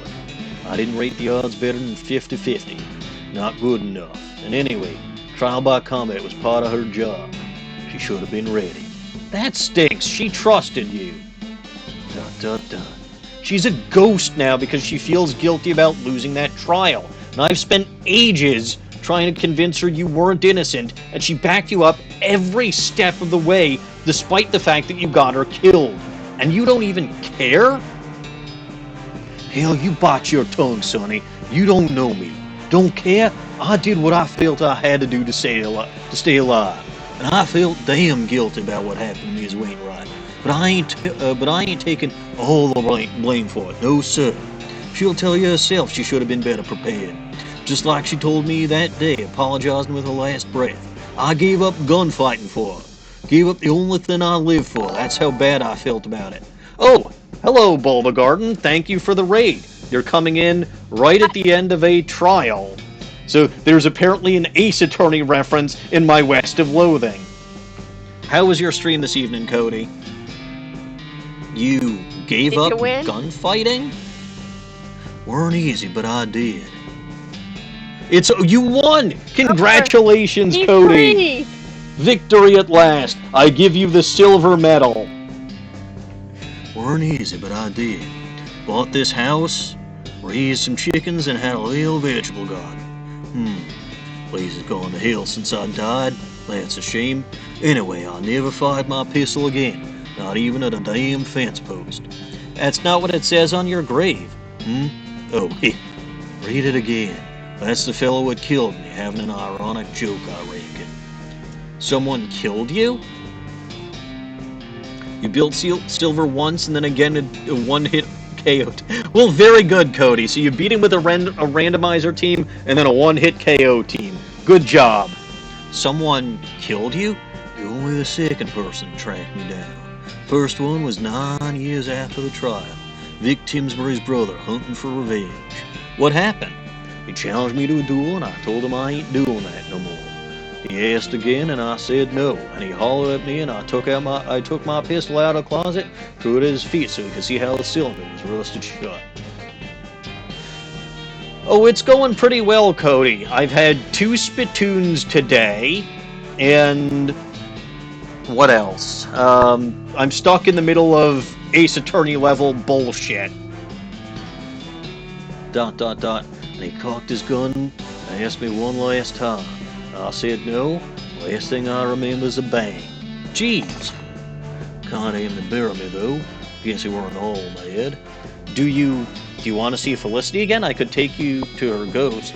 Nah, I reckon I'll just go back to sleep. Ain't right, a dead fella walking around. Just tell her sorry for me, alright? Here, you can give her my pocket watch. She'll recognize it. Macready's pocket watch. Alright, bye, Macready. So long, fella. Close the coffin and fill his hole back in. Leave. And I can't dig up the grave again. Let's take a look at that pocket watch. Plus 50 to meat gains, plus 40% item finding bonus. Not bad. Matt, quote, guilty Macready's fancy silver pocket watch. Even after being buried for 9 years, it still chimes the hours. It's an offhand item. Fascinating. Alright, Dawning, you know what we have to do now, right? We have to speak to the ghost. You gotta go back to Dirtwater, and then back to Gun Manor, yes.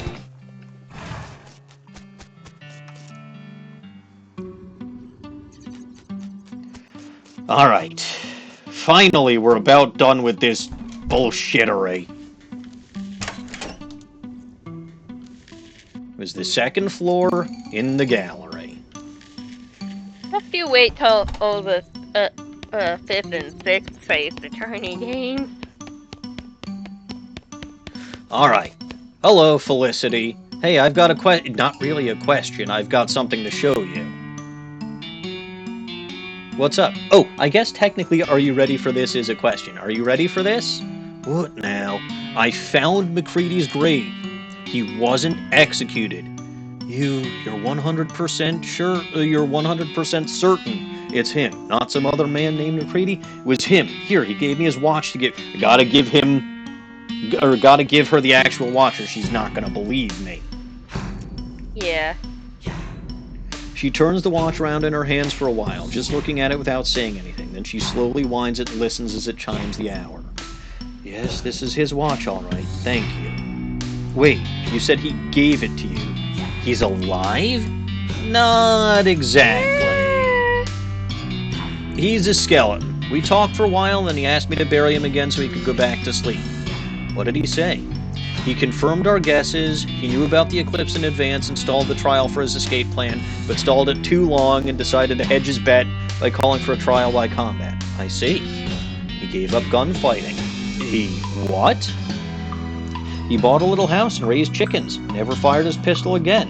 In fact, he left it to rust. 9 years later, Timsbury's brother caught up to him and challenged him to a revenge match. Macready refused repeatedly, so the guy shot him. Dun, dun, dun. He said to tell you he was sorry. Oh God, why? She looks at you silently for a moment, then looks at the watch. She winds the hand back a minute and listens as it chimes again. She sighs and shakes her head, then smiles at you. Thank you, Melvin. You'd make a damn fine attorney. She shakes your hand and fades from view. As she does so, leaving her attorney's badge in your hand. God damn it, why can I not fucking get away from these damned attorney's badges? 159 XP. Rest in peace, counselor.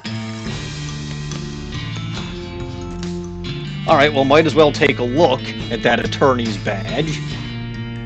Maybe it's good. Ooh, shit. That sounds good.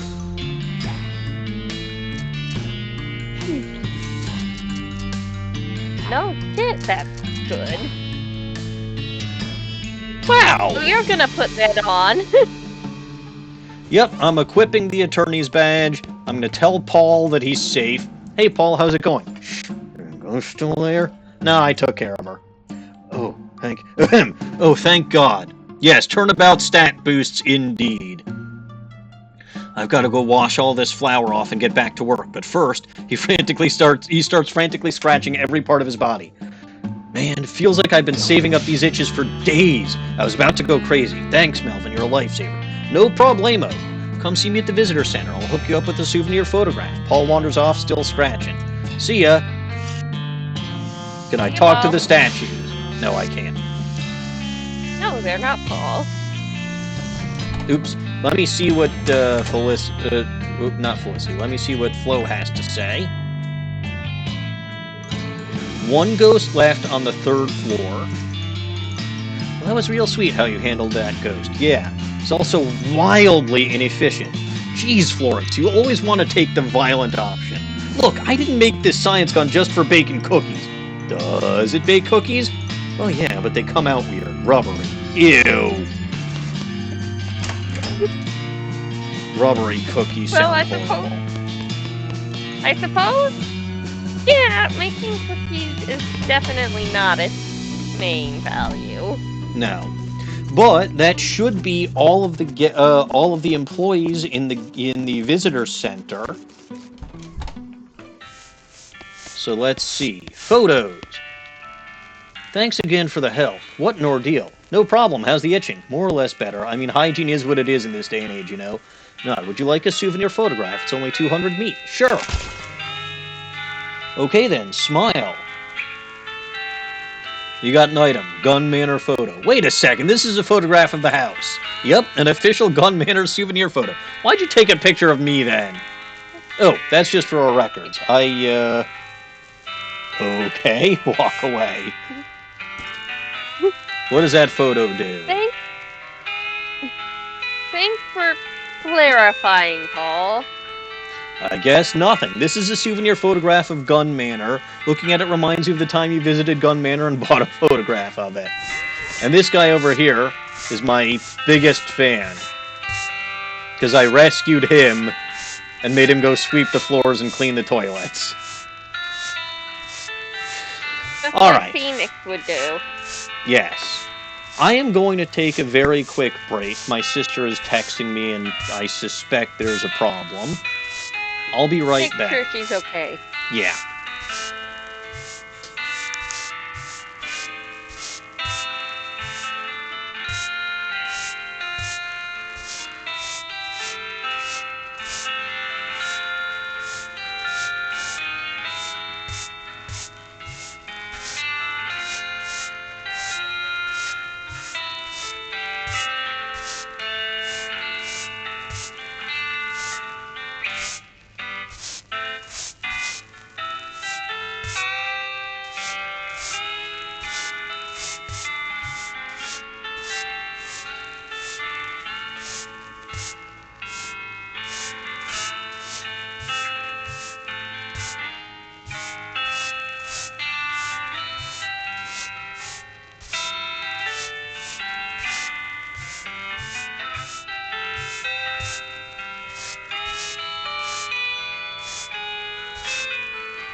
Alright, everything is fine.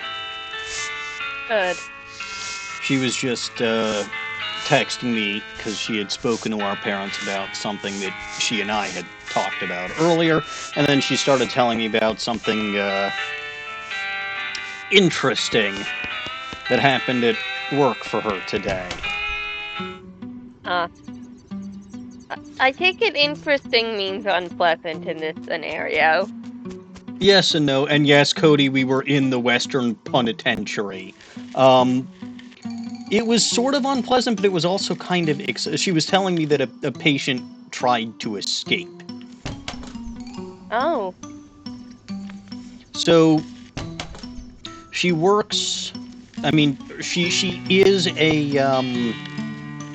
Actually, she just graduated last month with her master's degree in psychology or something like that. So where she's working now for her practicum is... Well, let's just say that they have a lot of inpatients as opposed to outpatients, and one of those patients tried to escape today, which was interesting. Experience, I would imagine. Yeah, apparently the guy was a teenager and realized that he could knock against the door, and he was big enough and strong enough that It would open? if he knocked against it enough times, it would open even without a key card. Alright, I'm going to try one more time to figure out. Otherwise, I'm pretty sure Occam's razor suggests that the ghost is going to be Mrs. Gunn. Mrs. Gunn in Mrs. Gunn's room. Because that's the one place that I haven't been. So I'm pretty sure, like, if there was something causing this... I mean, the only thing that I can think of is that maybe you had to have completed all the other ghosts to get it. Or to see this particular ghost, but... Night, Cody. I intend to enjoy the rest of my stream. I might even go become a Necromancer, if Little Goblin wants me to. Little Goblin does. I figured you might. But alright, I can't... For the life of me, I can't fit... And again, this is something that I've never done before with the DLC, so... You know, again, I'm blind here. Well, not literally, but... You could be.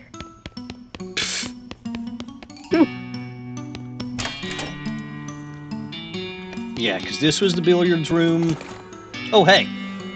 I grabbed the 5-ball. Set an enemy on... Hey, okay, hang on. spittoon.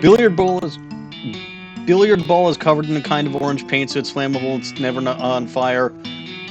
Set an enemy on fire for 20 extra damage. Alright, that's the 5-ball? Oh, right. You weren't here last time when I found this one. This is the troll spittoon. The troll spittoon. Yeah. You'll see that it's sparkling.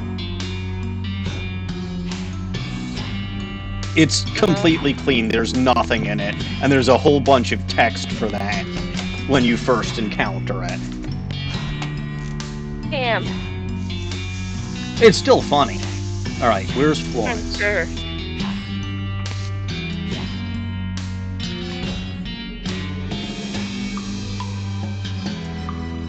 Alright, so let's go into Mrs. Gunn's room.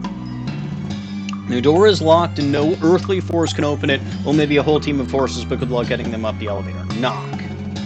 Knock, knock. Yes? It's Melvin and Florence, ma'am, the ghost hunters. Florence and Melvin. Right, Dawning?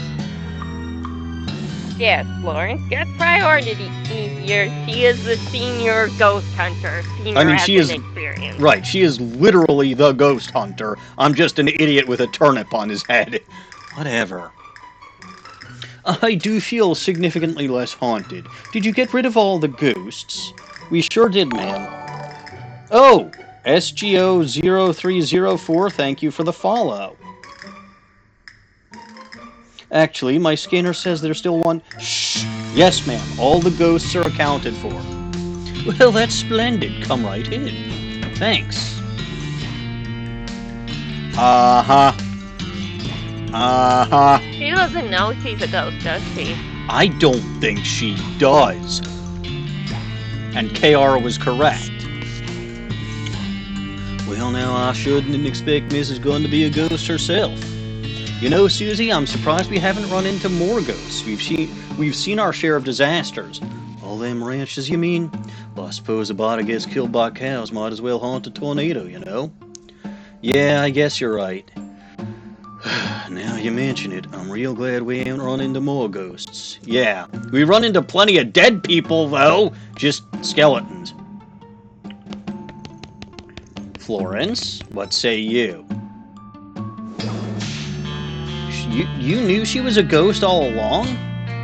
Yeah, I had my suspicions. You must be more in tune with all this narrative stuff than I am. Yeah, you get used to it. Okay, that makes sense. All these books are about gun parts such as center pins, extractor collars, and cram shafts. I don't think turning the lights on or off does anything. Let's take a look in her elegant but not ostentatious vanity. You take a long, hard look at yourself in the mirror and think about all the things you've done. A lot of those things were pretty cool. Not all of them, though. Sticking your hand in spittoons, not very cool. Anyway, 18 XP. I don't know, we got some cool stuff out of them. Not having a table in this room was not on the table. There's her bed. Again, I don't think there's a reason for the lens. What's this? Oh, sign on the case says break in case of attic. Attic, I see. I do remember there was an attic. I believe that was at the far end of the billiards room. Hello, Mrs. Gunn. Break it. Well, we will. I don't think she's going to let us do that before we talk to her. Hello, Mrs. Gunn. Hello, Melvin, was it? Thank you so much for getting rid of all those ghosts for me. Yeah, about that. Turns out there's one left. Oh dear. Well, I'll need you to take care of it before I can pay you. Mrs. Gunn. Some real. Yeah, I've got some bad news for you. Oh, what's that? It's you. You're a ghost, ma'am. ... Well, I'll be. When did that happen, I wonder? My condolences. Why, thank you. You're very kind. You know, this does explain some things. Like what? Well, I haven't had any appetite for months. Nearly a year, in fact. They kept sending up food from the kitchen in the dumbwaiter, but I've just been dropping it out. Oh! I think there was a pile of shit out front that looked like decomposing food. That's where I got that jumbo shrimp fork from, I think. They keep sending up food from the kitchen in the dumbwaiter, but I've just been dropping it out the window and sending the empty plates back so the chef won't have her feelings hurt. There's also the fact you're, well, translucent. Yes, I thought it was just cataracts. Mrs. Gunn, this prompts a question, you know. Oh, what's that? Why are you a ghost? Because I died. Well, you become a ghost because you've still got unfinished business. Right? Just because you die doesn't mean you become... I mean, look at Macready, right? Macready technically didn't become a ghost. He was revived because the Necromancer was going around fucking shit up. But he wasn't a ghost. He was a reanimated skeleton. Anyway. Sure, but you don't become a ghost if you don't die. Well, yeah. Well, I'm sure I don't know. You're the expert. Perhaps you can tell me. Actually, that's me. I'm the expert.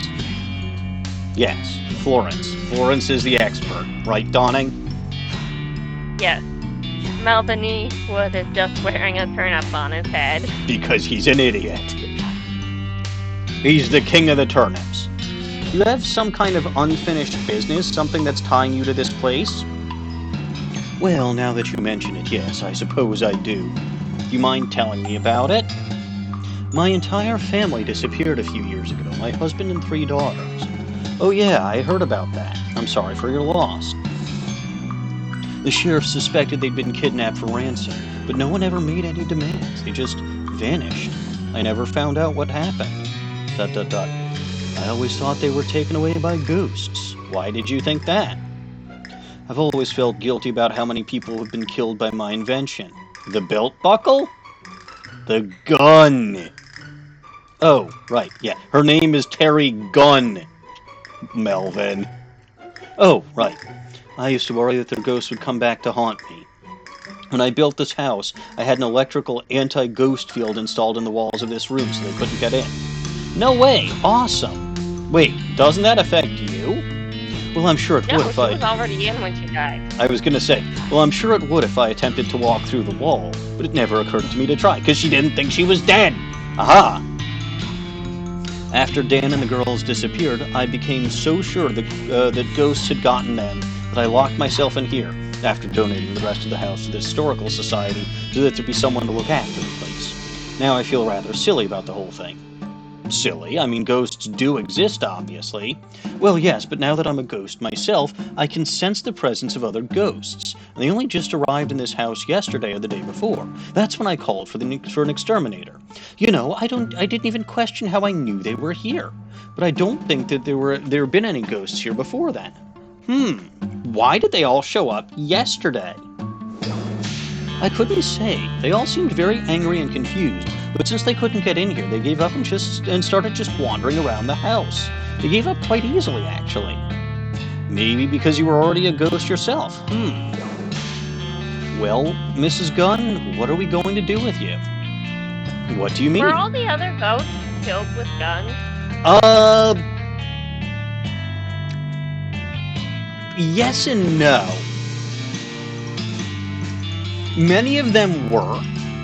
You had the fat ghost who was killed while eating a bowl of chili because it was proper chili that had a gun in it and the gun went off. You had the legless ghost who didn't have a proper holster and shot his own bits off. You know, specifically because as the trigger jammed as he was trying to pull the gun, he also set off an ammunition belt that he had around his waist. So that's how he died. Then you had the one-eyed ghost who died because she was running a B&B and she suspected one of her guests was up to no good, so she spied on him through the keyhole. He was cleaning a pistol, she made a noise, he got nervous and accidentally shot her through the keyhole. You had the little girl who was at the fancy tea party, and there was a duel that broke out and she caught a stray bullet. You had the guy who was trying to poach an egg by shooting it with a gun and missed the egg because it rolled out of the way. The bullet ricocheted off of something and hit him instead. But you also have a few who were killed not by guns but by bullets. Right? You had Lardest, who was killed in a freak photography accident because they were using gunpowder and didn't remove the bullet.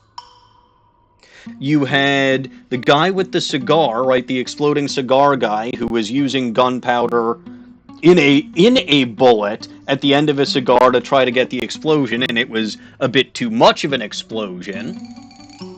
You had the hunter, who had a lion literally push over a bunch of ammunition onto him. You had the conductor, who was, who was shot by a tuba. Don't ask. I mean, Felicity was... Was the tuba wielding a gun, or did the bullet shoot out of the tuba? The bullet shot out of the tuba. He was trying to do the 1812 overture and decided to try to replace the cannons with a guy firing bullets from a tuba. Didn't work so great, it sounds like. No. Felicity was technically killed by a gun, right? She was killed in a duel. They were probably... Well, we don't know how the pool guy died, because all he wanted to do was play pool. Presumably someone got pissed at him after playing pool that they shot him.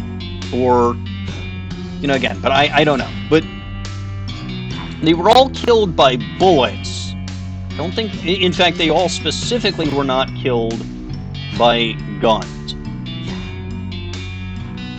Anyway, well, Mrs. Gunn, what are we going to do with you? What do you mean? You did contact me for 13 ghosts, ma'am. You're the 13th. Oh, yes, obviously I could simply renegotiate the number with you, but perhaps you should go ahead and exercise me or whatever you do. We could let Flo handle this, but I'd rather find a more peaceful solution. The peaceful solution. I suspect the more peaceful solution is finding out what happened to her family. Potentially. And finding out why the ghosts were haunting her, when, like I just said, some of them weren't killed by guns, they were killed by bullets. Anyway, peaceful solution. What do you mean?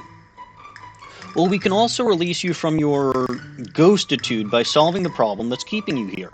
In your case, I guess that means finding out what happened to your family. Oh, well, I would be very grateful if you could. I assume they're dead, and to be honest, I think I've gotten used to that fact, but I surely would like to know what actually happened. Alright, I'll see what I can do. So yeah, at this point, I think the only thing that I have to do is this. Solve a mystery. Because this is the key, this is the one item that's here that gets me access to a different part of the house that I didn't have. So the sign on this case says break in case of attic instead of break in case of attack. Break it. The attic opening stick.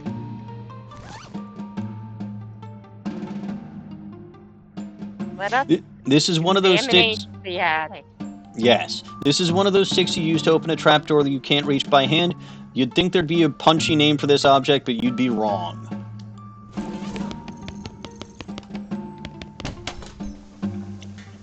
So again, I think that was in Mr. Gunn's room at the end of the billiards room.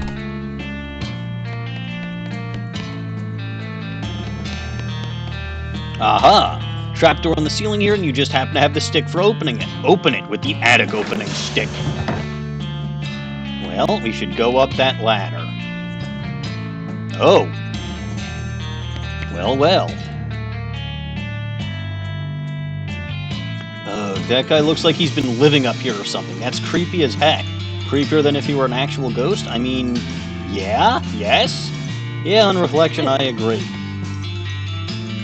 It's just more... Wait, hold on. It's just more boxes and covered up... What? You know what? Let's talk to Susie. Who's that shady-looking fella? Don't look like one of the employees. Not sure. Haven't talked to him yet. From the look of him, I'd count my feelings before and after if I were you. Heh. Boxes of old hats. Their old hat.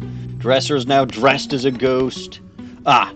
Just more boxes and covered up furniture back there. I see. Yeah. So, this box just contains other boxes. Who's this guy? Hey, who the heck? You wanna guess? It's probably Mr. Dan Gunn. No, he's Chet Bullet, actually. Hey, who the heck are you? I'm Melvin Eastwood. But since I'm not the guy who's apparently hiding out in Mrs. Gunn's attic, I feel like you ought to be the one answering that question.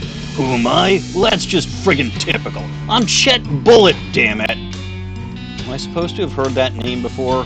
Yes, you damn well should have. Mrs. Gunn's invention would have been nothing without mine. Wait, let me guess. You invented the belt.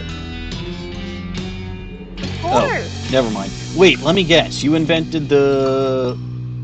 bullet? Phew, I thought for sure you were going to say the belt buckle again. Oh, shoot, now I want to change my guess. You're damn right I invented the bullet, but I was her assistant, so did I get any credit? Hell no! Sounds like you've got a bit of an axe to grind. Or perhaps a bullet to grind. Oh, I don't think he probably would, but... Sounds like you've got an axe to grind. Not for much longer. Ah, jeez. Yep, looks like we found the bad guy. Okay, Chet, go ahead and tell us the details of your whole nefarious plan. Is it killing Mrs. Gunn? Is this a plan to kill Mrs. Gunn? Probably. Because my guess is he doesn't realize she's already dead. Anyway, I don't care much for your tone. Why should I tell you anything? Well, I could just set you on fire with my mind, but I prefer words to incoherent screaming. Humph. Well, it's too late for you to stop me anyway, so I suppose it wouldn't hurt to tell you. Certainly not as much as not telling me would. When Mrs. Gunn dies, control of the company and patents passes to me. I'm no murderer, mind you. I like to keep my hands clean. But I figured there might be some other people who have a bone to pick with her, considering their manner of death.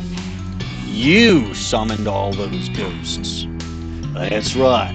All it took was some basic seance equipment wired up to the house's belfry for amplification. A snap for a mechanical genius like me. But seance gear summons ghosts related to the summoner. That's the whole point of a medium. A person who knows how to direct the summoning on someone else's behalf. So you get to talk to your own grandma instead of the summoner's. You don't seem like a medium type to me. More like a small. He's bigger than Pearl. Yes. More like a small, but that does explain something I've been wondering about. Oh? It didn't make any sense for all the ghosts here to be haunting Mrs. Gunn. Aha! I was just mentioning this, wasn't I? Because some of them weren't killed by guns, but they were all killed by bullets.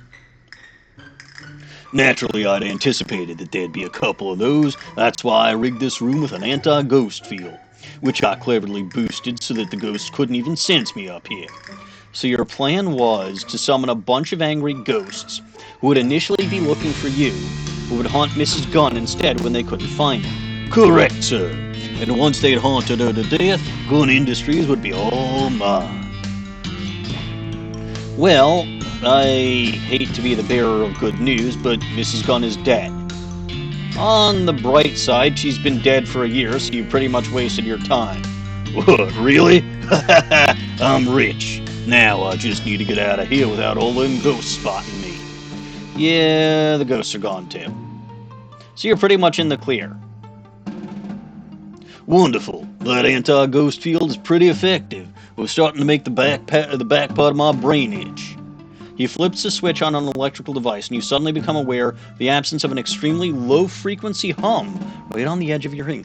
Oh! Interesting, Dawning. He just deactivated his anti-ghost field. It's time to haunt him. Well, we'll see. Anyway, there's something else I wanted to ask you about. Ask away. What happened to Mrs. Gunn's family? Oh, them. They've been out of the picture for years. I heard a rumor Dan got killed by desperados and buried in a shallow grave out in the backside of nowhere. But of course I wouldn't actually know anything about that. Luckily for me, since I couldn't have inherited the company with him around, or their daughters. You son of a...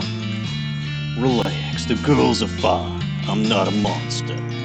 I'm pretty sure you're a monster. I mean, like, probably. Yes, there's a weird little island kingdom somewhere on the other side of the ocean. Apparently it's stuck in some kind of bizarre temporal field that keeps nearly anyone from entering or leaving. Can't even find the place if you don't know how. Fortunately, I know a guy who knows how. So I gave the girls 3 free tickets to a sleepaway camp. Wasn't that nice of me? You're an absolute bastard. Oh, that hurts my feelings. Fortunately, I'm about to have a whole lot of money to console myself with. Why, you... Hold on. We should talk to Mrs. Gunn first, before you tear this ass a new hole. Huh? I thought you said she was dead. Depending on what she says, you might be too.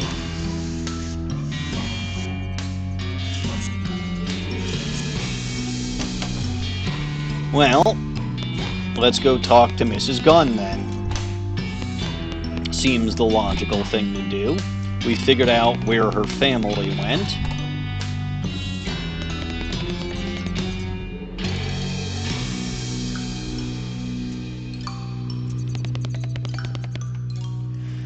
Hi, Mrs. Gunn.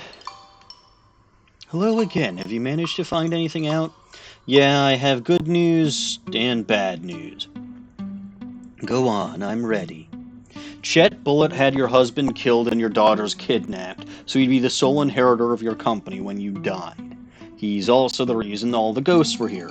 That son of a... I should have suspected something when he suddenly started being so ingratiating back then. And when he wrote off Desperados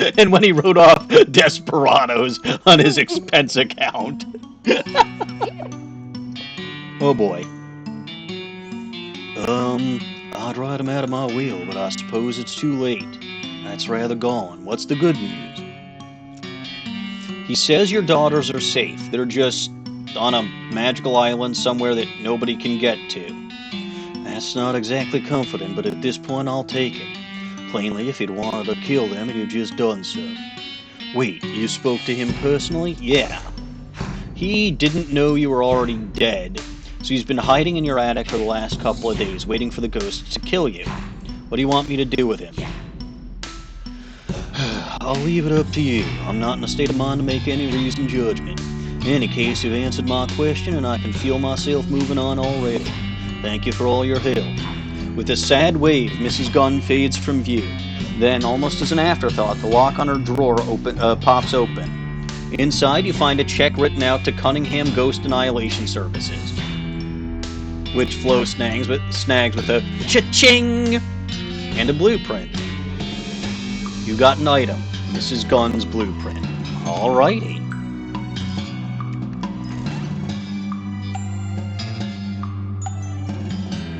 This blueprint represents what would have been the crowning achievement of Mrs. Gunn's career if she hadn't died before actually getting it into production.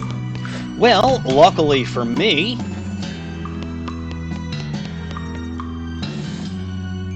I know where I can go to make that gun.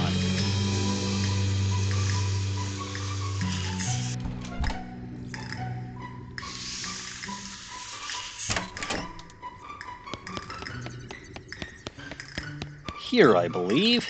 It's a bench covered with gunsmithing tools and supplies. Make Mrs. Gunn's opus. You follow the directions on Mrs. Gunn's blueprint and construct her final gift to the world, Mrs. Gunn's opus. Uh-oh. I apparently also just made the worst gun. You don't really know much about gunsmithing, so you just kind of randomly cram pieces together until you have something gun-shaped. I got the worst gun.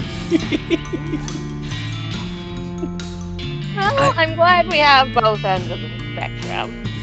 Who's got two thumbs and is lucky they haven't been shot off because of this inexpertly constructed gun? You! Does 1 damage, sell value 1 meat.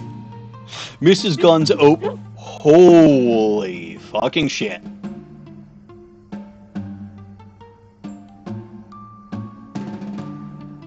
This is the best gun Mrs. Gunn never got the chance to make. You vow to commit so much violence in her name. +9 muscle, +9 mysticality, +9 moxie, 20 to 25 damage. Alright, let me see. I think this might be... I have a feeling it's better than in your spittoon gun. My befouled pistol? Yeah, that is better than my befouled pistol.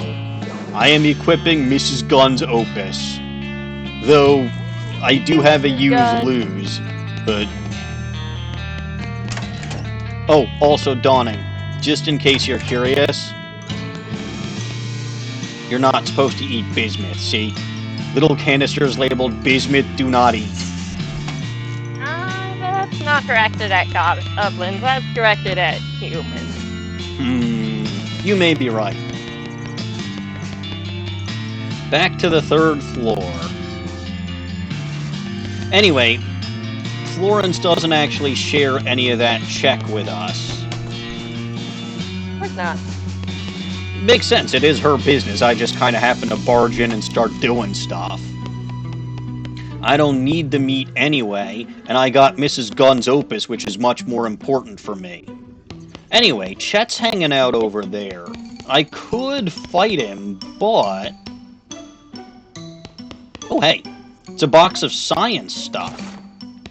Box of science doohickeys. I know who's gonna like that. Florence. Uh-huh.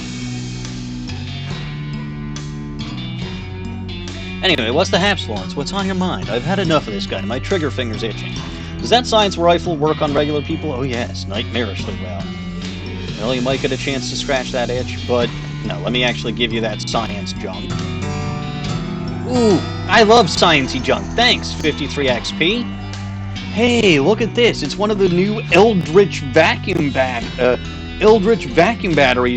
Magi Mech Tech is making. I didn't think they were available in this region yet. Florence shoves one of the science doohickeys you gave her into her weird backpack. Gun damage has been increased, and she's got a new skill, Beta Blast. Nice. I sure hope you ain't planning on letting this rattlesnake get away with all the crap he's pulled. No, some kind of justice is definitely called for. If I was one of them ghosts, I'd be pretty ticked off to hear how he'd try to use me to off some nice old lady. You're right, Susie. I have an idea. Dawning, is it a good idea that I have an idea?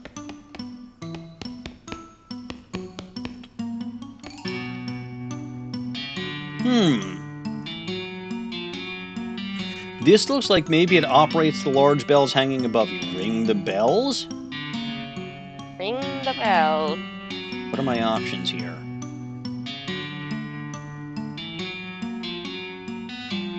Wait, why is... Ah. I think these are supposed to be musical notes. These are musical notes, yeah. Except for O. But I'm pretty sure I know what that's supposed to do. Is it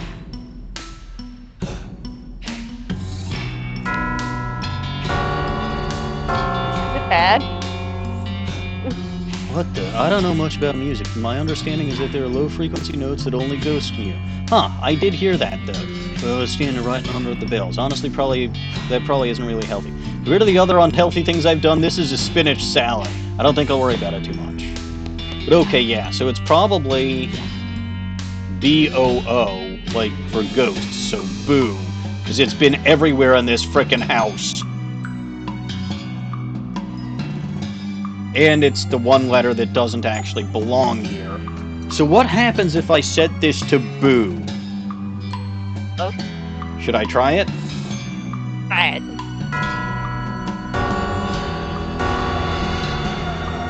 Oh boy.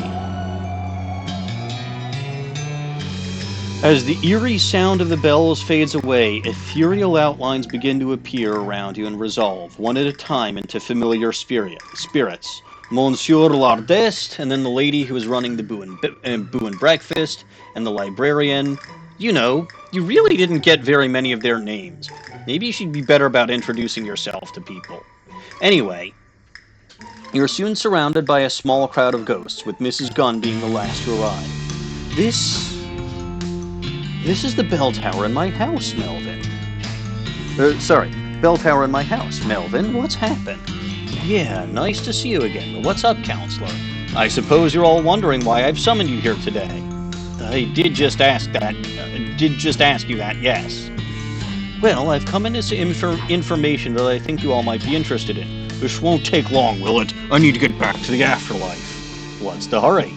They've got an all-you-can-eat buffet with every kind of meat in nugget form. Oh my gosh. You unholster your pistol and slowly put it against your temple. Can't get there that way, you dummy. Can't get there that way, you dummy. Rats, you put the gun away again. Anyway, let me explain. Felicity, how did you feel when you got here? Originally, well, I remember being very angry. I wanted revenge for my death, but the feeling went away pretty quickly. I couldn't remember why I'd felt like that. I'm not the vengeful type. It doesn't even really make sense in your case. Yes, exactly. I never bore any ill will toward the prosecutor that shot me. Was it basically the same for the rest of you? Just like that, yes. Myself as well. Me too. Thought so. Well, here's the deal. You were all summoned here for the explicit purpose of taking revenge on Mrs. Gunn here. I think it is. I was not killed by a gun. I wasn't either.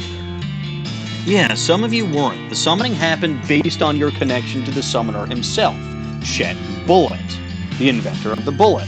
He was hiding with anti-ghost technology and assumed that enough of your deaths would be gun-related that you'd turn your attention to Mrs. Gunn instead. Well, that's just dirty pool, and I should know. Considering... so we do find out how this guy died. Okay, so we didn't find out while we were clearing the ghosts, because all he wanted to do was play pool. But apparently he cheated at pool and got shot for playing pool. Alright. The thing is, he didn't know that Mrs. Gunn was already a ghost, so with nobody to take revenge on, you all just reverted to your regular state of mind. Huh. Well, I appreciate the info. Was it really necessary to call us all back just to tell us that? What I really wanted to tell you is that Chet Bullitt has turned off his anti-ghost field. He's, over there, at the other end of the attic. ... Now, I'm not going to make any noise about how he's ultimately responsible for all your deaths, because that would both be crazy and also belittle the actual circumstances of your deaths. But Chet Bullitt murdered Mrs. Gunn. Well, yeah. But Chet Bullitt murdered Mrs. Gunn's husband, kidnapped her daughters, and attempted to use you all to kill Mrs. Gunn herself. So, if y'all are interested in a little frontier justice, 13 is a pretty good number for a posse. The ghosts all turn to look at each other. Their eyes begin to glow red. The hunter is the first to leave the circle, closely followed by the poacher. Soon they've all left except for... even the little kid! Soon they've all left except for Felicity Wainwright and Mrs. Gunn. Mrs. Gunn looks hesitant for a moment, then seems to make up her mind. She gives you a stern nod, then follows the others. You turn away, and soon hear a man screaming, but the sound quickly decreases in volume as though he were being pulled great distance away. Then it's gone entirely. I figured you wouldn't be into it, Felicity. Yeah, despite everything, I still believe in the rule of law. Didn't see you trying to stop them, though. Nope. No, you certainly did not. Well, I won't keep you any longer. Happy trails, Counselor. You too, Counselor. Badge looks good on you. She fades away with a wink. All's well that ends well, wouldn't you say? Seems like it. Oh, good. Well, that's it. You reckon that your careful recon of the situation has brought some true reckoning to Gun Manor. Congratulations on getting the best ending. Feel free to wander around the grounds and enjoy the scenery, maybe wrap up some loose ends, but otherwise, you're pretty much done here. Well, good.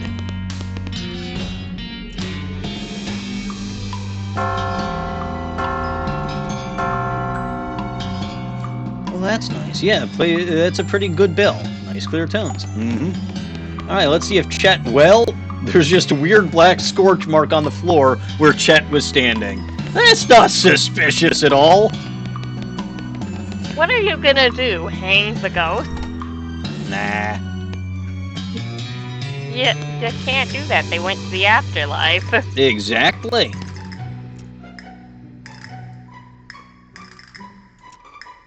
Wow, I never did seen ghosts do that to anyone. I ain't even real sure what they did. Maybe you should start trying this diplomacy thing, eh? Or maybe I should shoot them even faster. Jeez, Florence, come on. No, I'm just joking. You've done a real good job here. It's been an eye-opener. Glad to hear it. Ain't nothing quite like seeing the scoundrel get what's coming to him. Yep, world could use a bit more of that. But that's it for Reckoning at Gun Manor. I don't think there's much of anything else that I can do here. Can I get down the...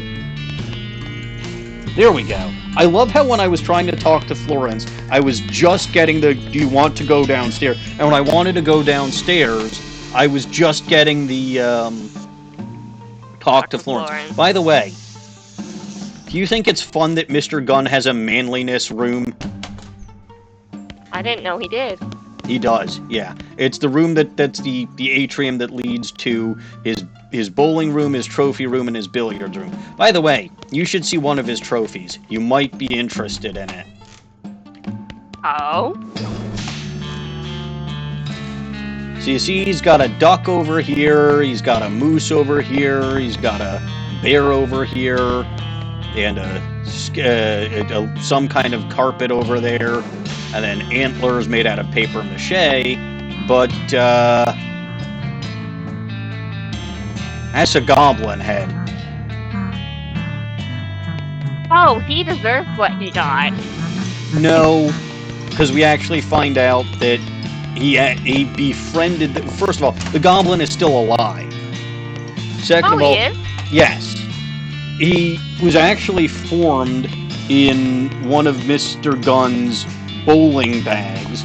There was only enough room for a head to form, so Mr. Gunn basically took that head, mounted it on the wall, and chatted with him while he was in the trophy room.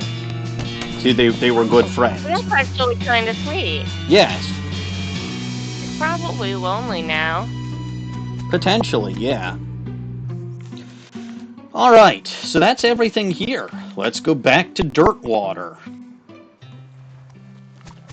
Now, what should I do? Any thoughts, little goblin? Nothing jumps to mind. You can pet your horse. I can, yes. Yandere-chan whinnies as you approach. Well, I don't think I can actually pet her. It just says saddle up or leave her alone. Oh, that's very sad. He deserves some pets. Yeah. Oh, actually, a couple of things I might want to try. First of all, I do want to go to the circus, and I think I do want to tell Barnaby Bob about the cow's bane, but I don't want to sell it to him. I think I can tell him about it, but not sell it to him. So, Dawning, you probably don't know, but the clowns are my allies now. You did tell me that. Oh, yes.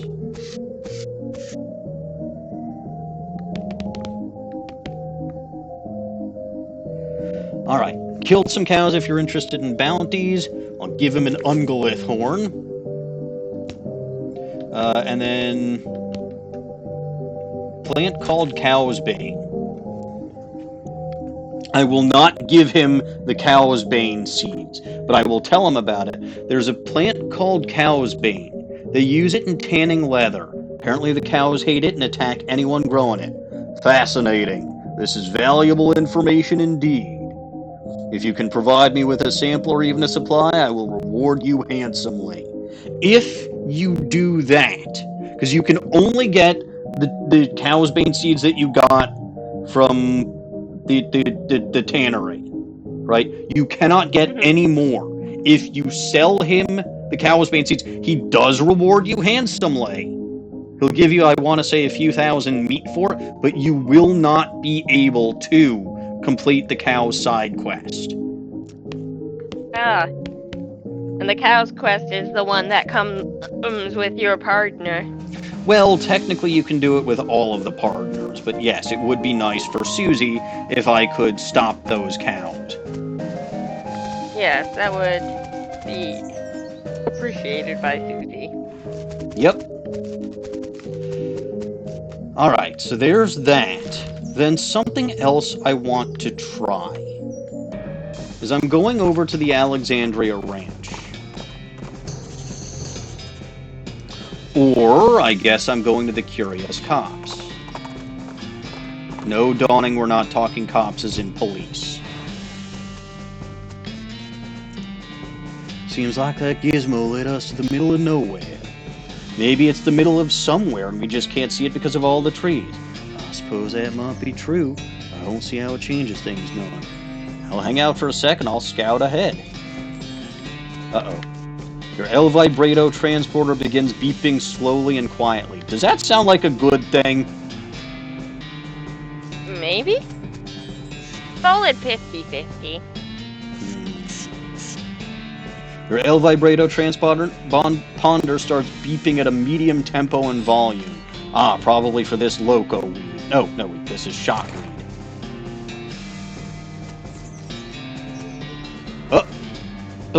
Something's over there. That looks dangerous. This thing looks pretty tough and pretty attentive. Attack it! Damn. Okay, so that confirms what I thought. Unfortunately, no Florence outside of the ranch. Outside of the manor, yeah. That's a shame. Yep. Anyway. Mac. Yep. You put an end to that crazy machine's centuries-long reign of terror. Or reign of duty, I guess? It really was just minding its own business. 3L vibrato scraps. Hooray! Oh dear, the beeping from your... So it wasn't even that was causing the beeping. It was something else. The beeping from your transponder reaches a deafening... Oh god! What the actual fuck? Dawning, I'm nervous. It's fine. It might be a portal. This machine is not switched on, but it has an empty coffee cup in it. Insert battery? Okay, you insert the battery into the monolith and it springs to life. Everything goes blue for a second, 100 XP. I gain an effect energized, and I learn for the L vibrato word for refreshment and disposal. What does energized do? Well, it's an effect. I assume it energizes you. +2 muscle, mysticality, and moxie. Unfortunately, it is an effect, not a perk. Which means but if you sleep. Yes. You don't sleep often, do you? No, this is still only the second day. And I the suppose... last time you slept was when you got knocked out, oh, well, angry. Correct. All you have to do is never get knocked out again. Ah, but then I won't be able to eat the fudge. Also, there are some things in this game that require multiple days. Well, that's a later issue. It will be. Alright, I'm done here. Oh. Let's go... Actually, one thing I want to check.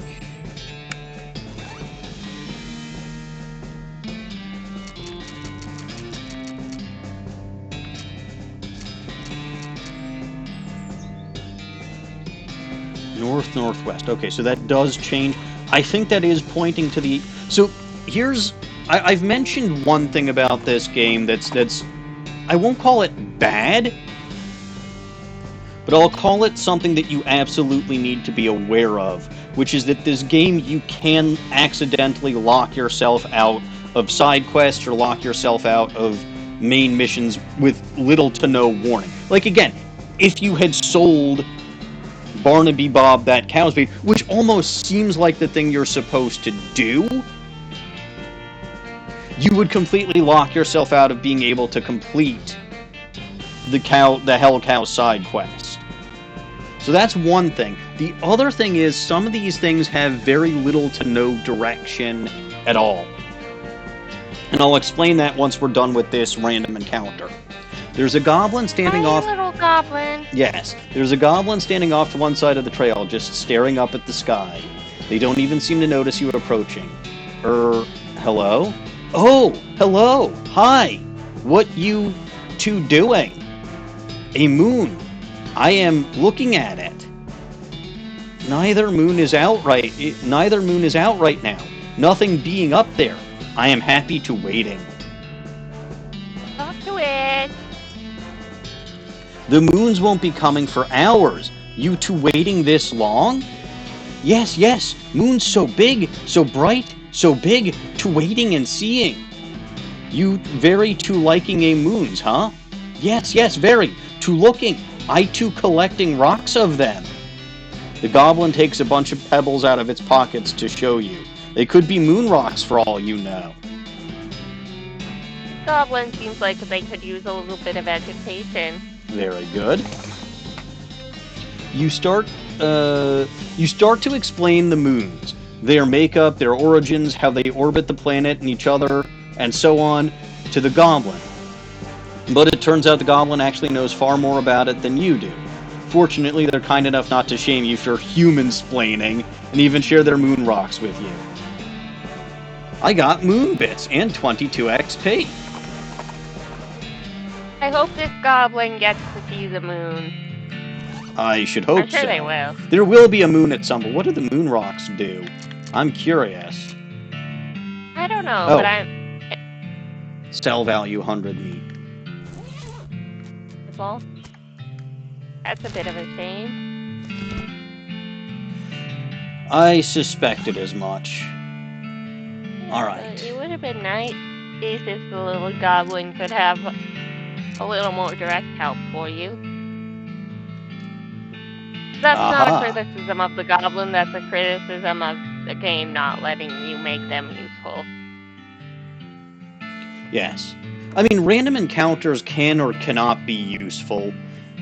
If every single one of them was useful, that would be a because they literally are random encounters. I'd never seen that one with the moon-staring goblin before. Anyway, this brings up my second comment about this game, which is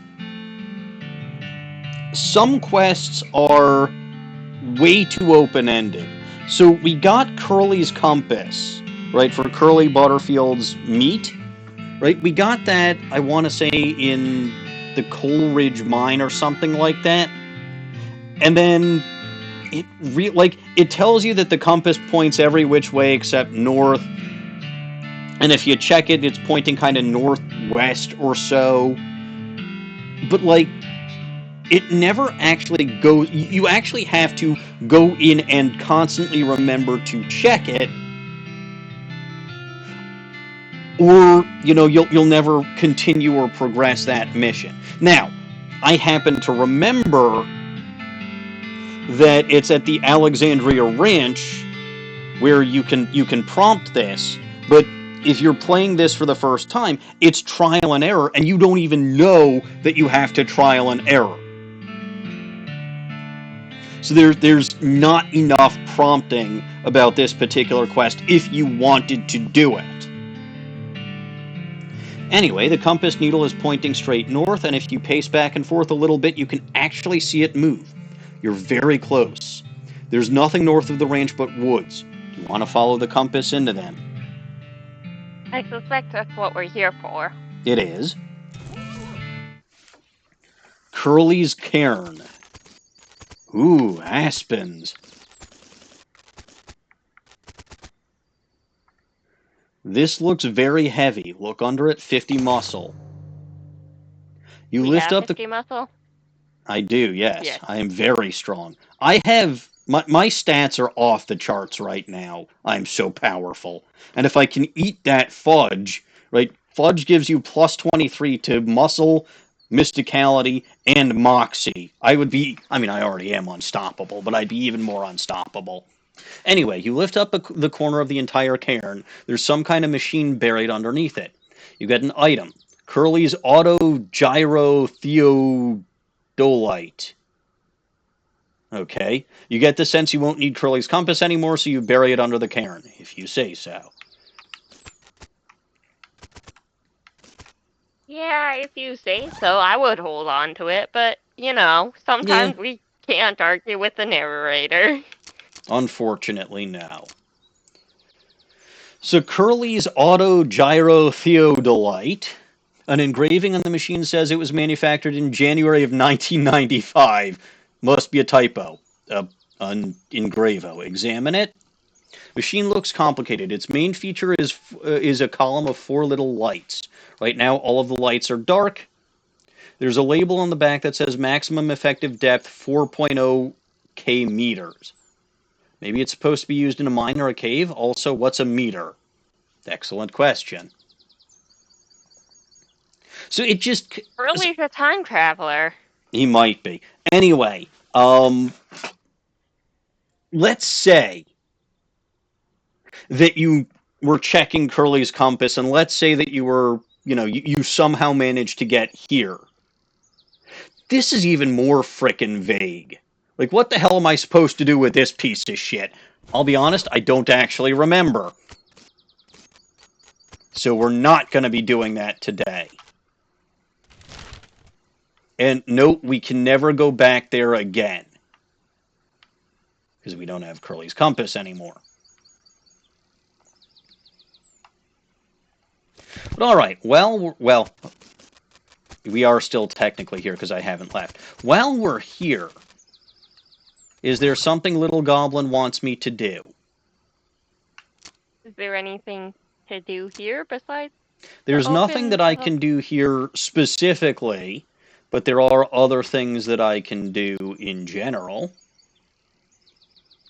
You could read those next books if you're feeling ready to do that.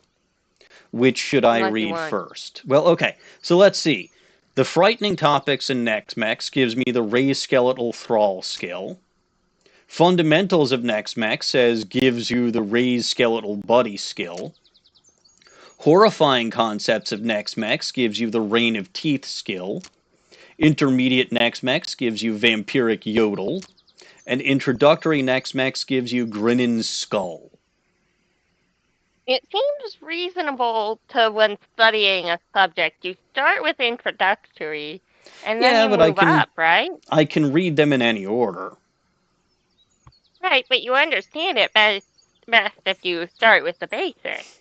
All right, so you want me to read Introductory Nex-Mex? This seems like it's pretty dangerous. Are you sure you want to read it? Do you have any objections that I should be aware of? Necromancer powers will have negative effects on your character, but I did say this was going to be an all crowns run of the game, so... Is there a crown for completing them? Well, we'll just have to wait and see, won't we?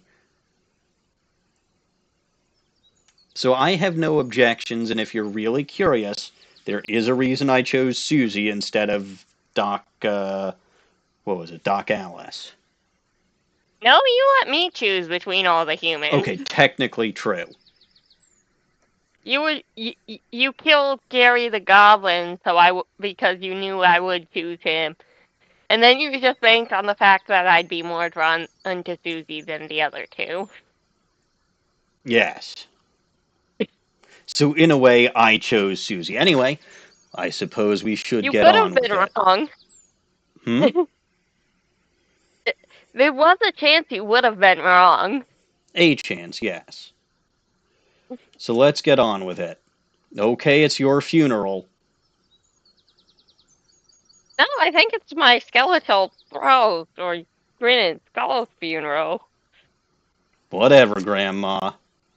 You cannot see the words on the pages, but you can nevertheless read them. Your mind becomes stained with grim secrets.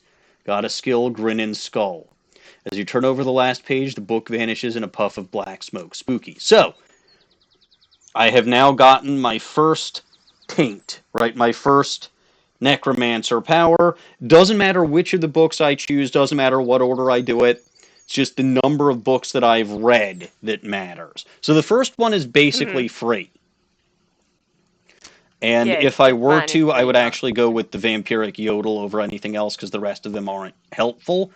But as I continue reading... We do need to do them all? Yes. If we want the actual ending that I need to go for, if this is going to be an all crowns run, yes.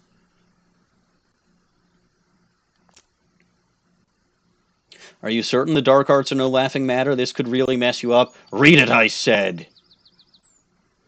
As you read the words in the book, a voice that is not your own howls along with them in your head. As you get nearer to the end of the book, the howls become more and more melodic. You got a skill, Vampiric Yodel. As you turn over the last page, the book vanishes in a puff of black smoke. You don't feel so well. Ugh. Your hair instantly loses all of its color. White hair. That is a perk, not an effect. Oh, it never goes away. Also, you're bald anyway? I suppose it would matter more if you were playing as the female character, but yes. I think that actually does have a negative effect on you.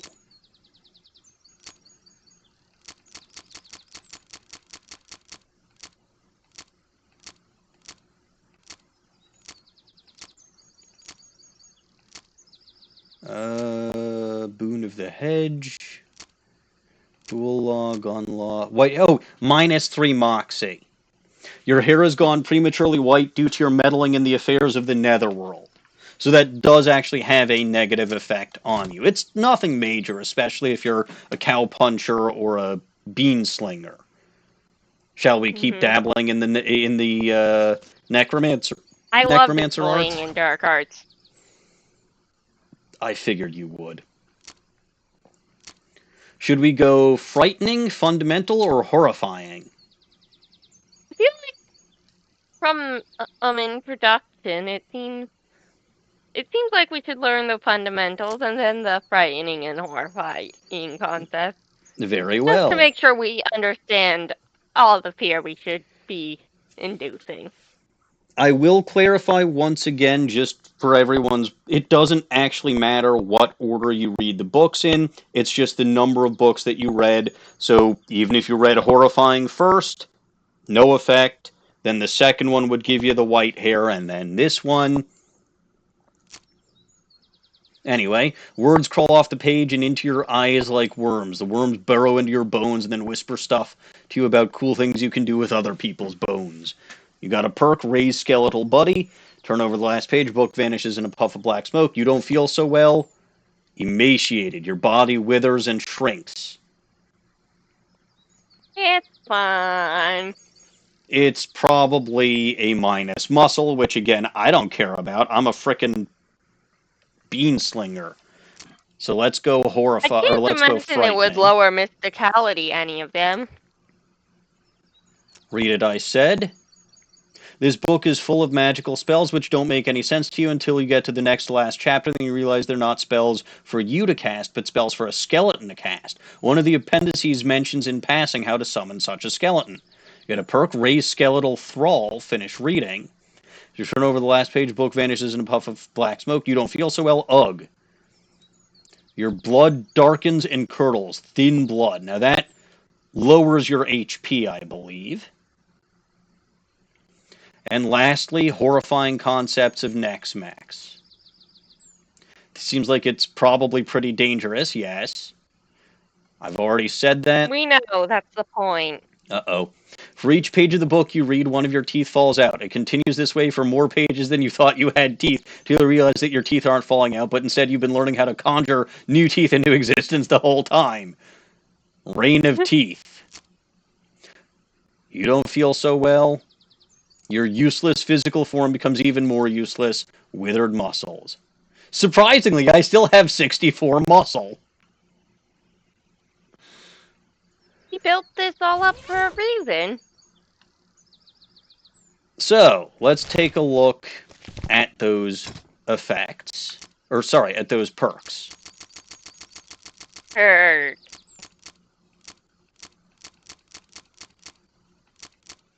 So we already saw white hair. Raise skeletal buddy is a skill. Well, it says examine skeleton bones in your inventory to enchant them. Emaciated is, in fact, -3 muscle, right? You're gaunt and bony as a result of the dark arts you've been messing around with. Raise skeletal thrall. Examine skull chips in your inventory to enchant them. Thin blood is -10 max HP. Your blood is curdled with dark energy. It's thinner and grayer than blood ought to be. Withered muscles. Your single-minded obsession with death magic has led to you really neglecting your physical form. -25 melee attack damage. So, this was truly the way to do this, is be a bean slinger, because literally none of this affected my mysticality or my magic at all. Yeah, of course it doesn't. You're studying magic. You're getting more magic. Precisely. Ooh, I've got 4,000 some odd XP. Let me see. Can I get... No, 4,600 for that. Alright, so it doesn't seem like anything's happened, right? No, everything seemed fine. Something actually did happen, though. Now if I go back, where is... Buffalo Pile? Of all places. That's where you get at Buffalo Bill, isn't it? Correct. And in point of fact, I have the Unlimited Bones perk.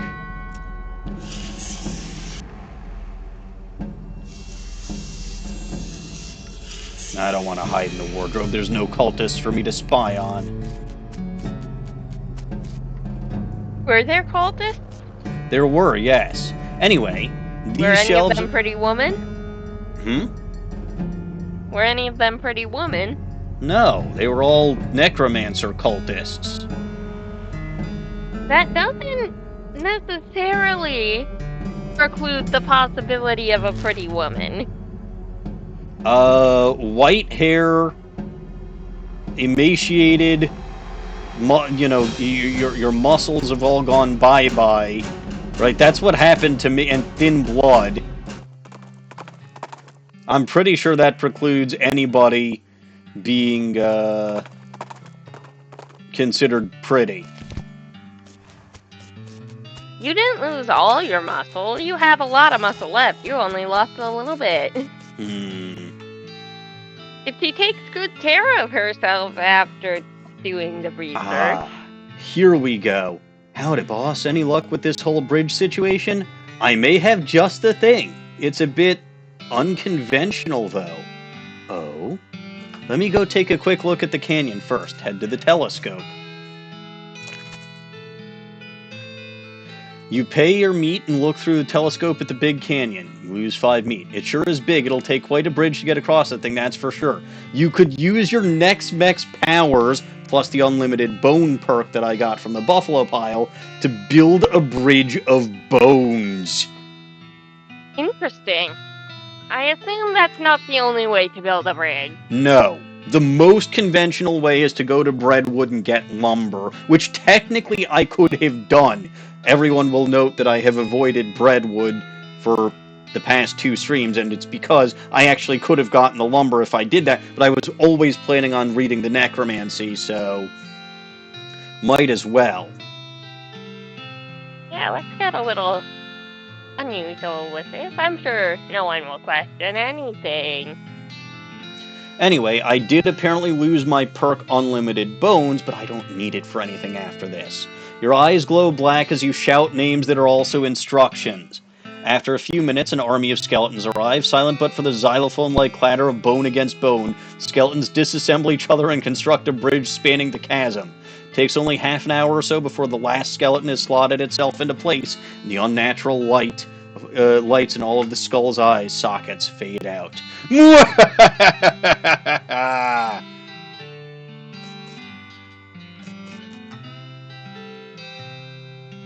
Well, when I signed on to this crew, the last thing I expected to see was a horde of living skeletons swarming up out of nowhere and building a bridge out of themselves.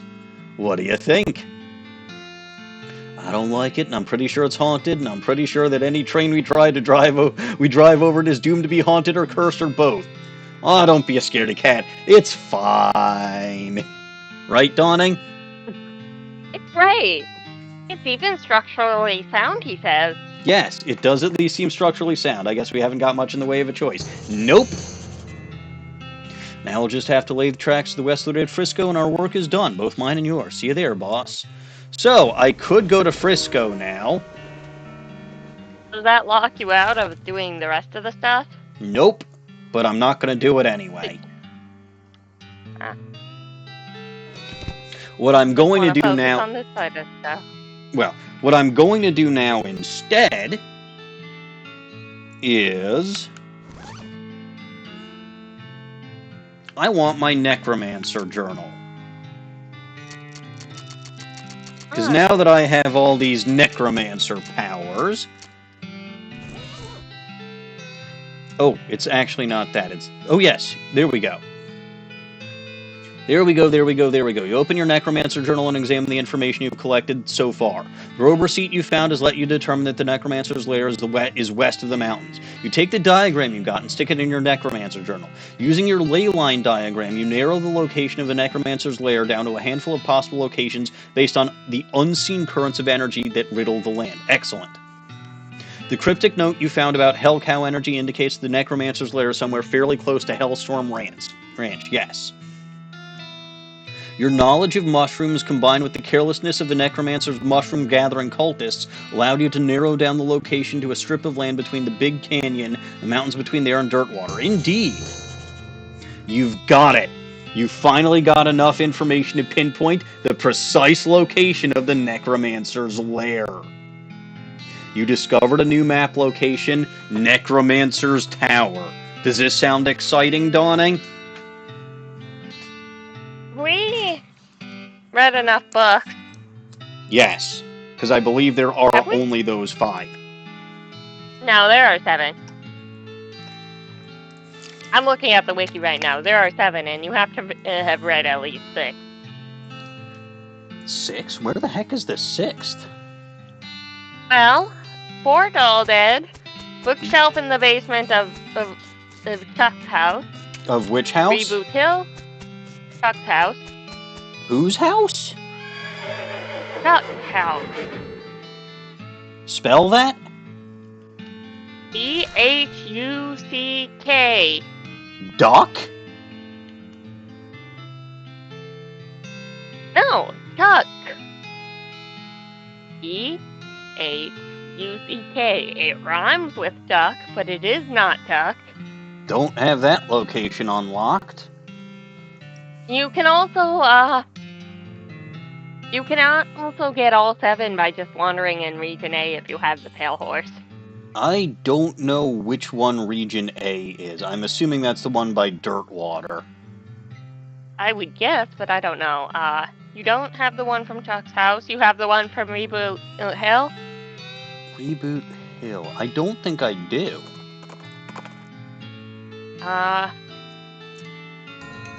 Fort Memoriam. Just got the one from Fort Memoriam today, yes. Buffalo Pile you have? Yep. Military Cemetery. I don't know if I got the one from the Military Cemetery. But I don't think I got the one from Reboot Hill. Where's the one at Reboot Hill? Where is it? On a pedestal. Then I might have, actually, thinking about it.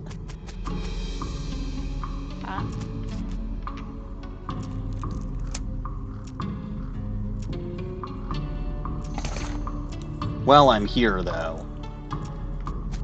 I did see these earlier. Now I've got safe cracking, and I've got lock picking, so might as well get the rest of the key fragments. And I think I'm going to win this taunting despite not participating in it, ever.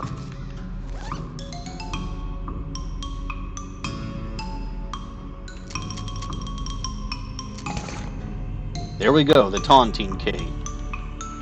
I know where this goes. But I don't think I got the one from the military cemetery. I got a taunting treasure chest. An unbreakable ruby. Wasn't that nice? Rubies are good. Probably my favorite gem. Because they're red. Like certain people's hair.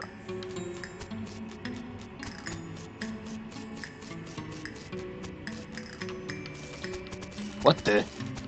I forgot about this. I forgot about the little parasol and lunch box. Obviously, I raided them already, but if memory serves, there were some Necromancer cultists back here. Yup. And I took care of them so I would have gotten their next max book. So I did get the one from Reboot Hill. Military Cemetery, I did not.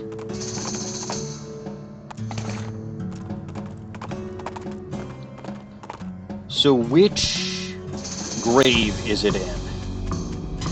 666. Oh, that actually makes perfect sense.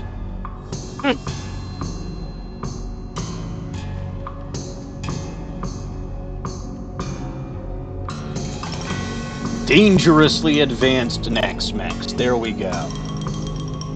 Stop looting graves. Alright.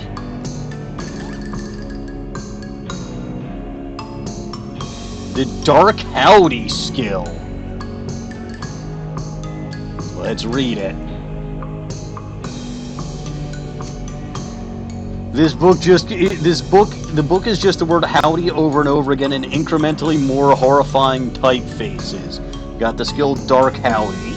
Alright, I don't feel so well. Your vision goes dim and hazy. I got cloudy eyes. Oh good, what does that do?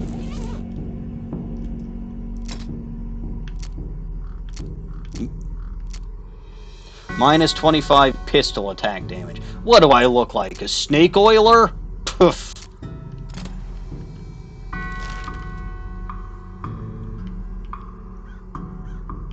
But alright, on to the Necromancer's Tower, shall we? Because that's 6. Yes. Now you can do it. You don't need the very last one. Yes. Your El Vibrato transponder beeps at you, and you dutifully follow its signal. Sheesh, who's in charge here, leads you to a hulking robot stomping around in the desert sand. So the answer is basically, not you. That's not that big. You know, I was wondering why my melee and my pistol damage were so... But it's because I'm a Necromancer now. Mm-hmm. Luckily, my spells still do a ton of damage.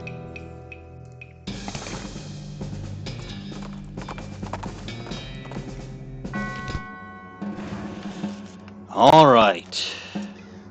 Guess this is the place. The Necromancer's place, I mean. Ready to put an end to his evil schemes? I'd be more excited if I thought this had anything to do with the cows, but sure. Ain't like we can just leave this fella to keep doing what he's doing. That's basically the spirit. No, there are no spirits here, only skeletons. All of these plants are blackened and withered. This looks fun. The skull above the door screams, "Password! Abracadabra!" There's a click inside the door as it unlocks. Go in.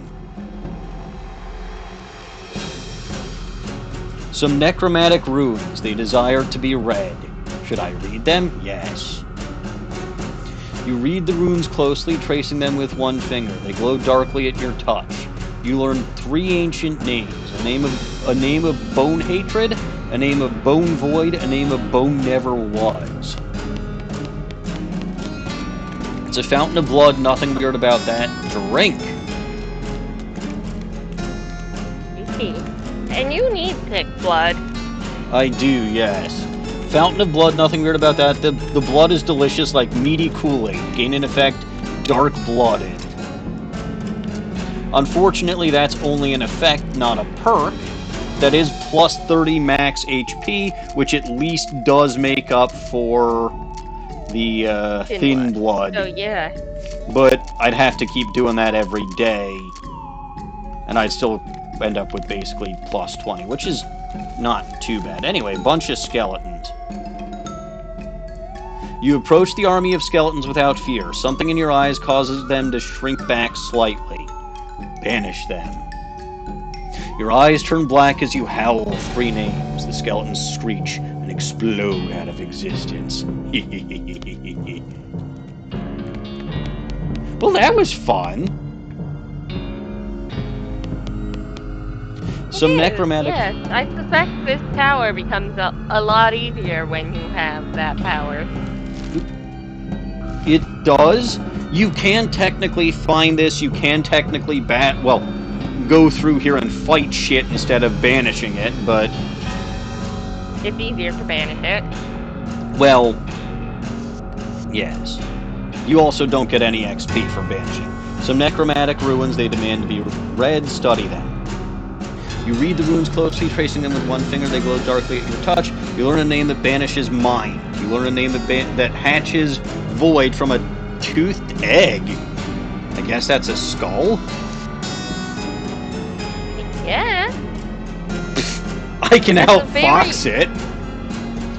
But no. No, I think we should outfox it. No, if I want to do what I want to do, I have to use Necromantic Mastery.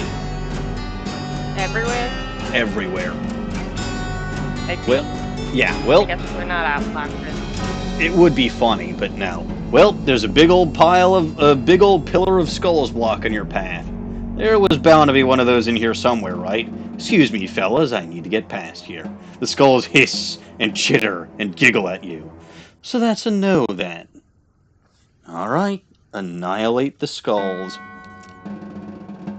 You howl the names. Skulls screech and hiss and crack and shatter and are swallowed by nothing. Excellent. Outfoxing would have been very amusing. It would have. But we can't do that here. no, not if I want this end. Oh hey, it's Smash and Thump. They look friendly. Hi, Smash and Thump. Some necromantic runes you will read them. Study them.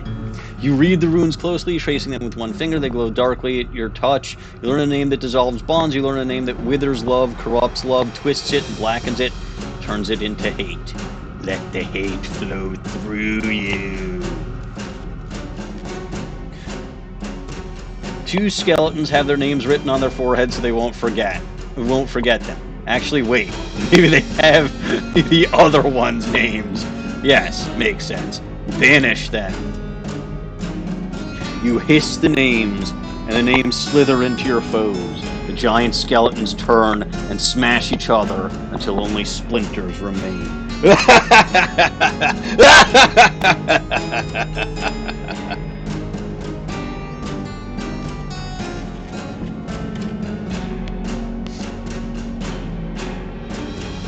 Well, well, this is the tippy top of the Necromancer's tower.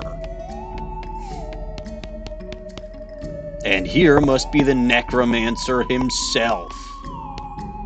I would expect him to be here, yes. You approach the throne and the withering husk sitting in it. Unbelievable. All that killing, all that horror, and this is what's behind it? He tries to speak to you, but all that comes out is dust. Consume him. You chant the ancient words of Ascension. You're not even sure how you know them. They taste like home. The pathetic twig that was once a man explodes into dust. Breathe him in. You consume what's left of the old man before it even hits the ground. A black fire ignites in your heart. He had some power in him after all. 666 XP, of course. Now that power is yours. Now you are power. You got an item, the Necromancer's crown. You pick up his crown. Funny, there's nothing to it. Why couldn't you see that before? This throne is yours now. An evil, evil throne. Sit on it. You sit on your throne.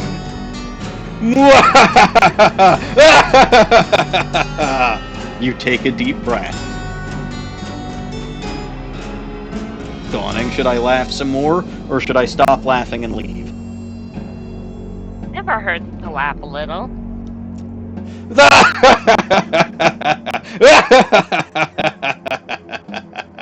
You take a deep breath.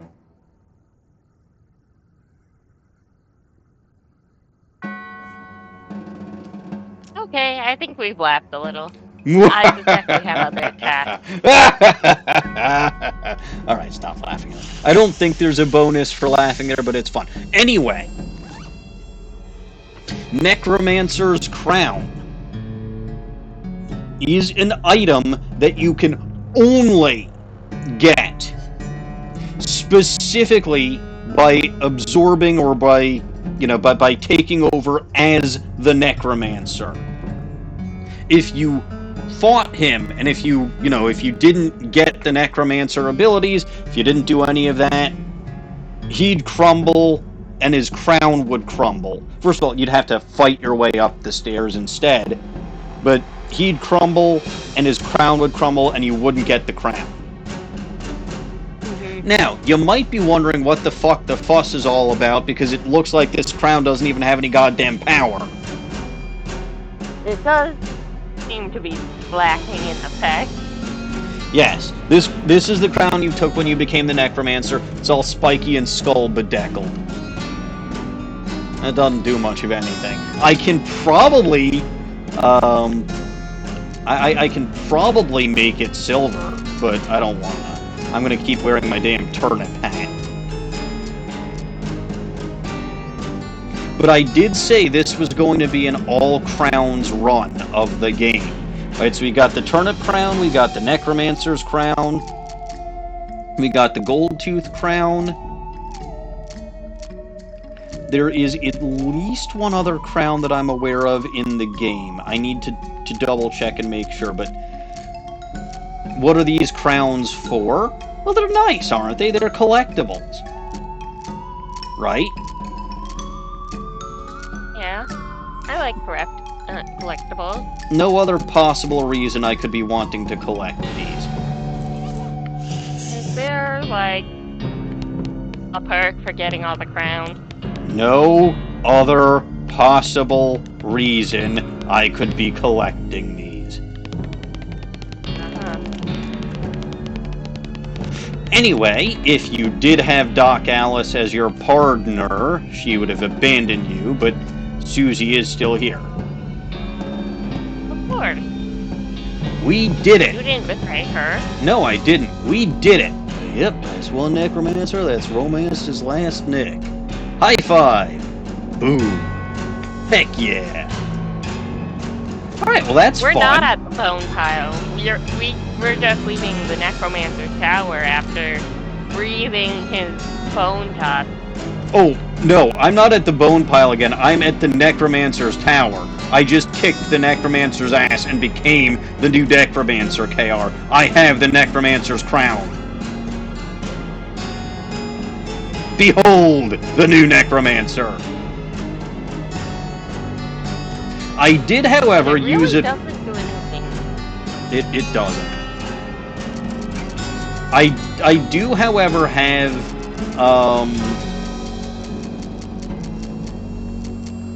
a bridge made out of bones that I made with my Necromancer powers, which was fun.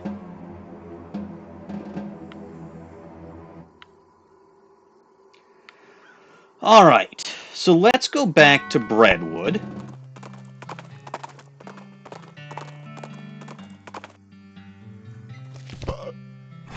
With its drunk what?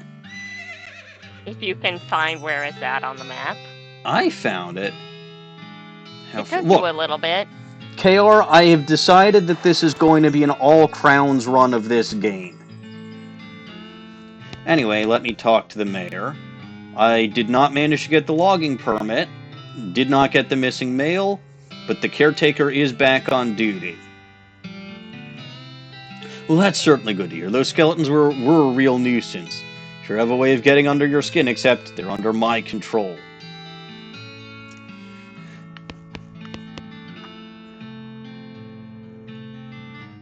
Oh, okay. So no lumber deal, we lost out on a railroad company lumber deal, and that's bad. Because I built the bridge out of bones instead. But I suppose I can help him out with missing mail installed logging permit. That does seem reasonable, It's the least I can do. So, alright. Somebody in here knew something about mail. Howdy, are you Reginald? Who the focacia are you? Name's Melvin Eastwood. The mayor's got me investigating some missing mail and said you could give me a line on where to start looking. Oh yeah, alright. I gave up being a mailman a couple years ago, but I doubt they've changed the system much. All the mail headed here used to go through a way station just southwest of here. I'll mark it on your map. Discovered a new map location, Postal Way Station. Well, that sounds about right. Hobart Booper is just chilling by the fire. Must not be a very good fire. Howdy, Hobart. Howdy, Melvin. Still enjoying that owl skeleton picture? Yup. ... Well, good for him. Oh, I apparently looted that footlocker even though it looks like it's still locked. I mean, this is Breadwood, KR. KR. This is their idea of swearing. They're not very good at it. It's a bit of a shame. Is this where the poor goblin learned his swear words? Yes. You find an abandoned crate on the side of the trail addressed to Fort Treason. Guess whoever was in charge of delivering it figured, well, fuck those guys. To be fair, good thinking.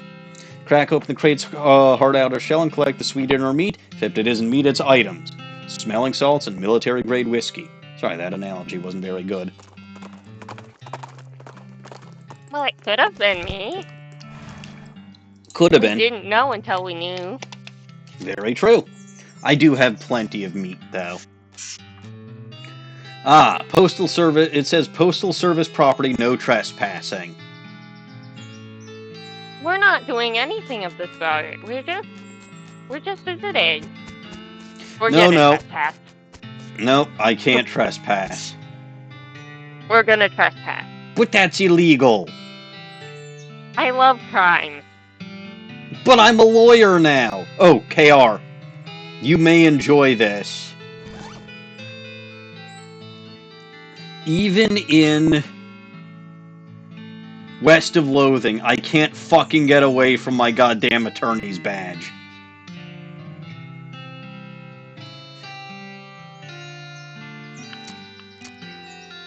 There's part of the Reckoning at Gun Manor DLC was an Ace Attorney reference, and for completing it I got the fucking... which is a really good item. That's why I got it on my lapel, but... Alright, let's trespass.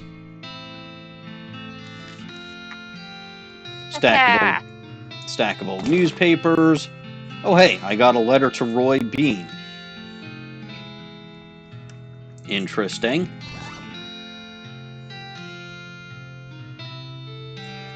This is an undelivered letter to Roy Bean addressed to his House of Justice and Jelly Beans. Why not deliver it? Well, I guess we'll be doing that. I got a blank postcard there. Stack of old newspapers. Someone has removed all the funny, so there's literally no reason to care about them. That's fair. Stack of old newspapers. There's an article about how they had to change the name of Boot Hill Cemetery to Reboot Hill Cemetery because of all the skeletons in there coming back to life. Well, that's kind of funny. Hold on. Cabinet is full of maps, but you have no idea what any of them mean. Maybe you could ask about it at the post office at Dirtwater. Yeah, maybe.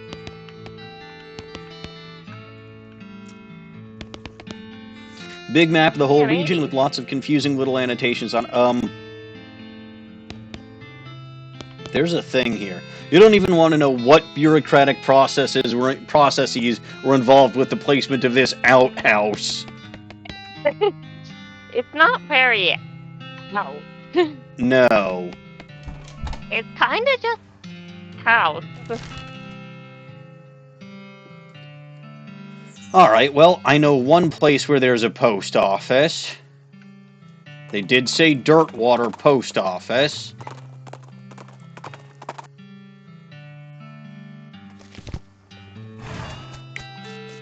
I can still go back to Gun Manor anytime I want to, by the way. Not that I suspect there's a reason for me to, unless it's to go see Florence some more, but can't really battle much with her, but it is what it is. You can maybe fight the bowling pin again.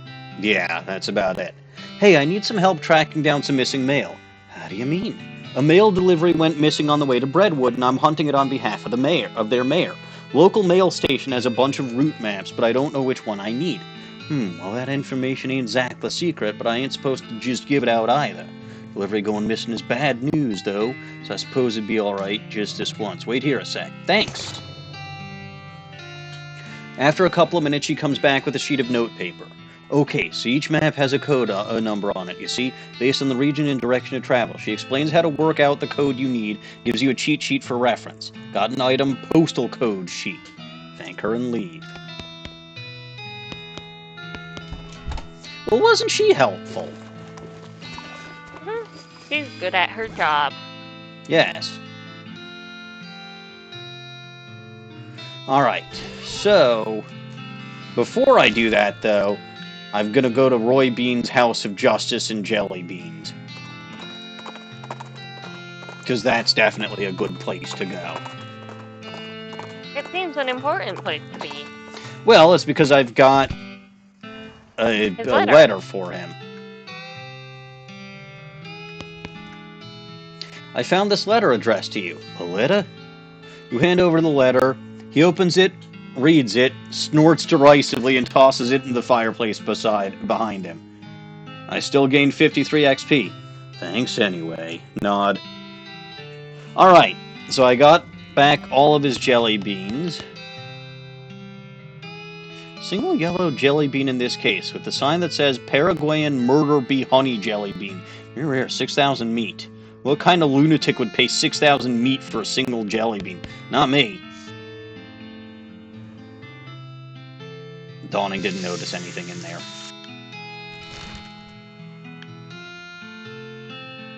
Not this kind, you say, knowing full well you're the lunatic. But not that kind of lunatic. I already dunked my hand in that spittoon, by the way, just in case you were curious. Okay. And that's where I got my spittoon hand perk from. Ah. Alright, you use the cheat sheet to find the route map that leads to Breadwood. Follow the map. Travel toward Breadwood. Uh-oh. You follow the map, and along the route to Breadwood, you find a suspicious-looking house. Discover a new map location. Chuck's house. Who the fuck is Chuck? He's the guy with the last fucking Next book. Oh, yes, that makes sense. Investigate the house. Something about this house makes you suspicious. You can't quite put your finger on it. This place looks perfectly normal after all. You can't shake the feeling there's something very wrong going on here. Maybe you're just being paranoid. Look around. Nah, this looks fine. We need to go to his basement. This tree looks like it... trespass. This tree looks like it wants a hug, but I don't recommend that. It's probably just pretending to be friendly so it can suck out your soul. Something ain't right. Windows are broken. It's too quiet. It's pretty creepy. Feels like someone's watching us. I can feel the hairs on my neck standing up.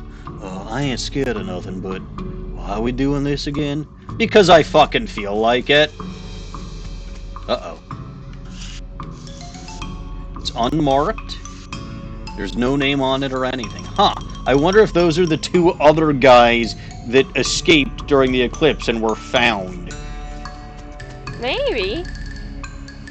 You approach the door hesitantly. You could be getting yourself into a real bad situation. I don't give a damn. Knock. You knock on the door. Real bad situation. Yeah, you knock on the door. A voice inside calls out, "Come in, it's open. It's always open. Enter." Chuck, you are definitely a normal man. Yes, the door creaks open and you step into the house. The interior is an absolute nightmare. The walls are covered with rusty chains and hooks, as well as a variety of wicked-looking knives and shears. A man of indeterminate age and slightly hunched posture grins widely as you enter. His eye is gleaming. He's standing near a large puddle of blood on the floor. Oh, shit! Hello! My name is Chuck. Welcome to my little blood and breakfast. Your what? Blood and breakfast. ... Oh, sorry. I have a lisp. A lisp? Yes, it makes blood sound like blood. ... A bed and breakfast. I see. People also tell me I emphasize words oddly, but I don't get that at all. Uh-huh. Hi, Chuck! Chuck is staring at you. You notice that his left eye has a tendency to drift sideways as he stares, and then resets when he blinks, which is not often. I'll talk to him. Excuse me. Yes? How can I help you? You said you're running a bed and breakfast here. That's what I assumed, yes. Could I have a look at the guest room? It's in the cellar. I'm afraid it's, unavailable at the moment. My last guest has only just checked out, and I still need to clean up the, mess. Oh. What's on the menu? Homemade sausages and tomato soup. I also have a special tea blend. That's a real knockout. What kind of sausages? Long pork sausages. My grandfather's own recipe. Did you just say long pork? That's right, I make them longer than regular pork sausages. They're more filling that way. I get a feeling, by the way, based on this and what I saw at the circus about long pork, I get a feeling there's a reference to something that's called long pork that I, the kosher-keeping Jew, do not understand. Don't worry, I don't get it either. I see. This is puzzling and uncomfortable for many different reasons. You mentioned a special tea blend. Tea is good. Yes. I like tea. Yes, I do. A special herbal blend that puts my guests right to sleep. It's very effective. Huh. Has a mailman been by recently? Why, yes. My last guest was a mailman. Such a nice fellow. It's a shame he's no longer with us. I hope you just mean that he left. I like to think he'll always be here. In spirit. That's what I thought. Thanks. This is a large collection of steel chains and hooks, as well as knives, shears, and other bladed implements. Everything is covered with rust, or possibly dried blood, or possibly both. Seems definitely unsuspicious. Let's ask Chuck about them. Aha. Yeah, I'm curious. Tell me about your collection. Yes, you've noticed my collection. Yeah, it's, dramatic. It all belonged to my father, and his father before him. They were butchers. And you? I do a little bit, but not professionally. I broke with family tradition to run my little blood and breakfast. ... Sorry, that's private. That's my blood room. Your what?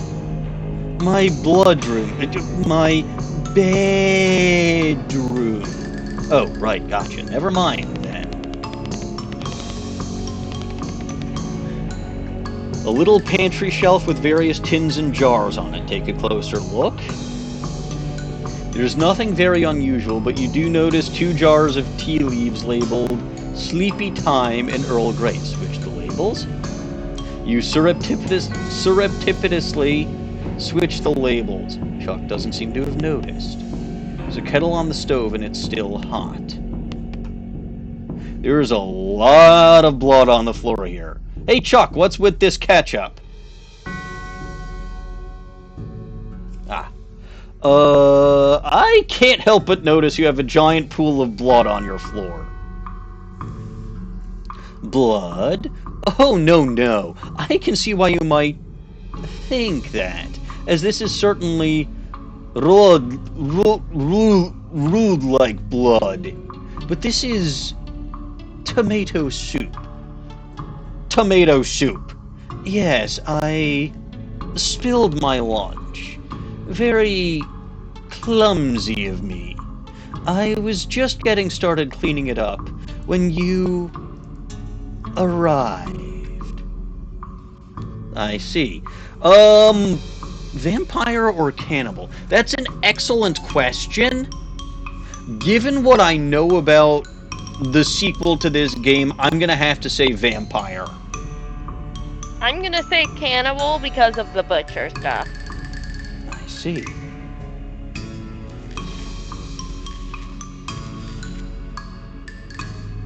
I'm guessing this is locked. A cellar door, man, I bet it's all kinds of horror down here. Some kind of medieval torture dungeon. Enter. It's locked, but it's locked to keep... Is it locked to keep you out or keep something in? Whoa, it's a Plotco lock. Those things are unpickable. Damn it! Where's Florence when I need her? She's got the lock pick for those Plotco locks. Dawning, go get Florence. Seduce her if you have to. You won't see her for quite a while, but okay.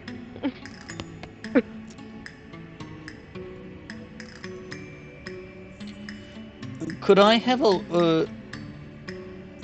look at the guest room? It's in the cellar, but I'm afraid it's unavailable at the moment. My last guest has only just checked out. I still need to go. Okay, it's on the menu. Special tea blend. Might be ordered. Maybe we can order the tea and have him drink it and pass out? That's what I'm thinking, yes. Oh, that reminds me. I left the kettle on. The water should be boiled now. Would you care for a cup of tea? No thanks, I'm good. Chuck pours himself a cup of tea and sips at it while staring at you. After a bit, he seems to look drowsy. Oh my, I'm coming over all sleepy. Perhaps I should get my hood down for a few minutes. It has been a long day. Please excuse me, sure. Okay.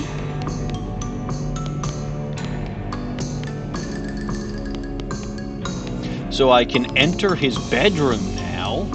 This door leads to Chuck's blood room or perhaps bedroom. Enter. He's out cold. Sneaking. Chuck's sleeping pretty soundly, but you should be careful not to wake him anyway. I see. There's no blood in here. I will point that out. Going through Chuck's... It must be bedroom. Yeah. Going through Chuck's drawers seems like maybe not a good idea. There is a key on top of the dresser, though. Yoinkus! Chuck's key. Now we can get to the basement and see what's going on. I mean, we could probably get to the basement. I assume that's what the key's for. This key has a little tag hanging from it that says Chuck's B&B. Wasn't that pleasant? I'ma poke him. Poke. No, that just seems like a bad... Like, I've dealt with fucking demonic cows, demonic clowns, and shit so much worse than him, but I'm scared of him? No, you just don't really feel like getting into a fight right now. I suppose. You unlock the door and steel yourself for what you are about to see. I could silver myself if I went to the silver plater. Go in. It doesn't look nearly as horrific down here as you expected, unless you're particularly horrified by an unmade bed.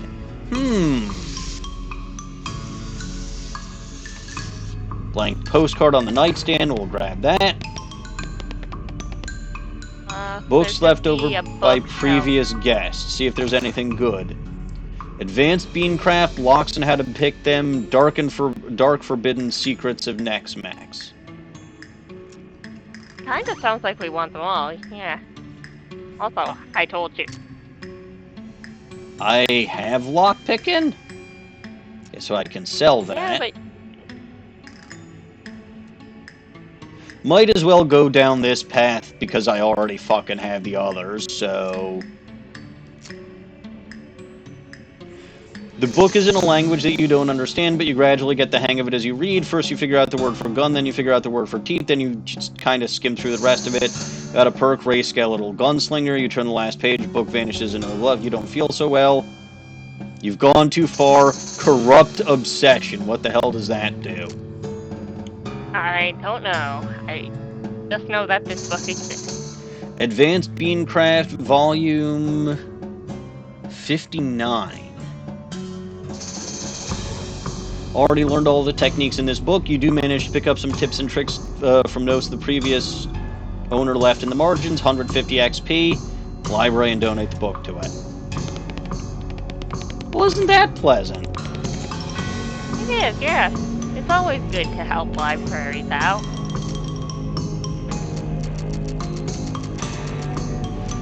Let's see. There's a mailbag down here. Nah. I think that's what we came here for. Well, that sucks. You care less and less about worldly matters. Your interests lie beyond this plane's final curtain. Minus 50% to meat gains. Minus 50% to item finding bonus. That's horrible. Yes, that is slightly unfortunate. Moderately unfortunate, in fact. I'll live.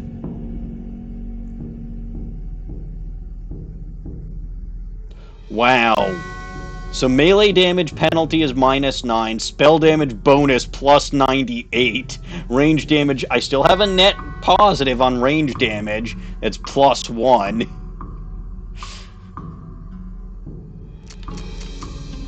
I can increase... You know what? I'll compensate for what I just lost by increasing my glamour a bit. Fair enough. See? I'm a tactical genius.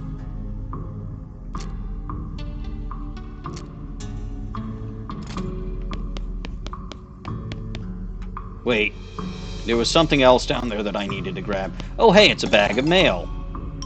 You sling the sack of mail over your shoulder, neither rain nor sleet nor super creepy B&B proprietors. Breadwood's missing mail. Well, isn't that pleasant?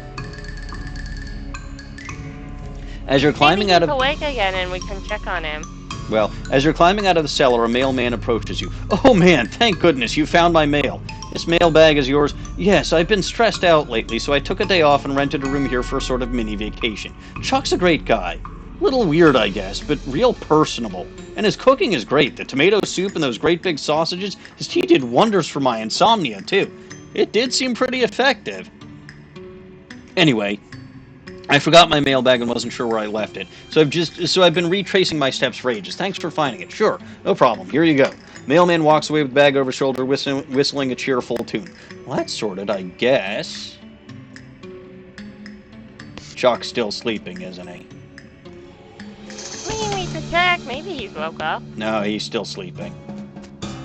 That's too bad. What do you mean that's too bad? I mean, he's not actually a bad guy. Pff. Apparently everything he said was true.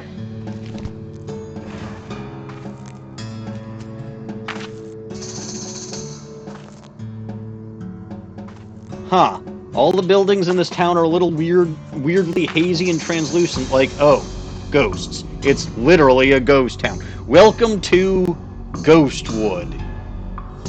The town must feel right at home. She probably does. Well, don't that beat all? An actual ghost town. Weird. How do buildings even die? Well, one good fire to do that. Question is, how does a building die and then stick around as a ghost? Unfinished business? What business does a building have? Mortgage not paid off? Nah, there'd be way more of them in that case. We really need to summon Florence, don't we? Dawning, what's taking so long?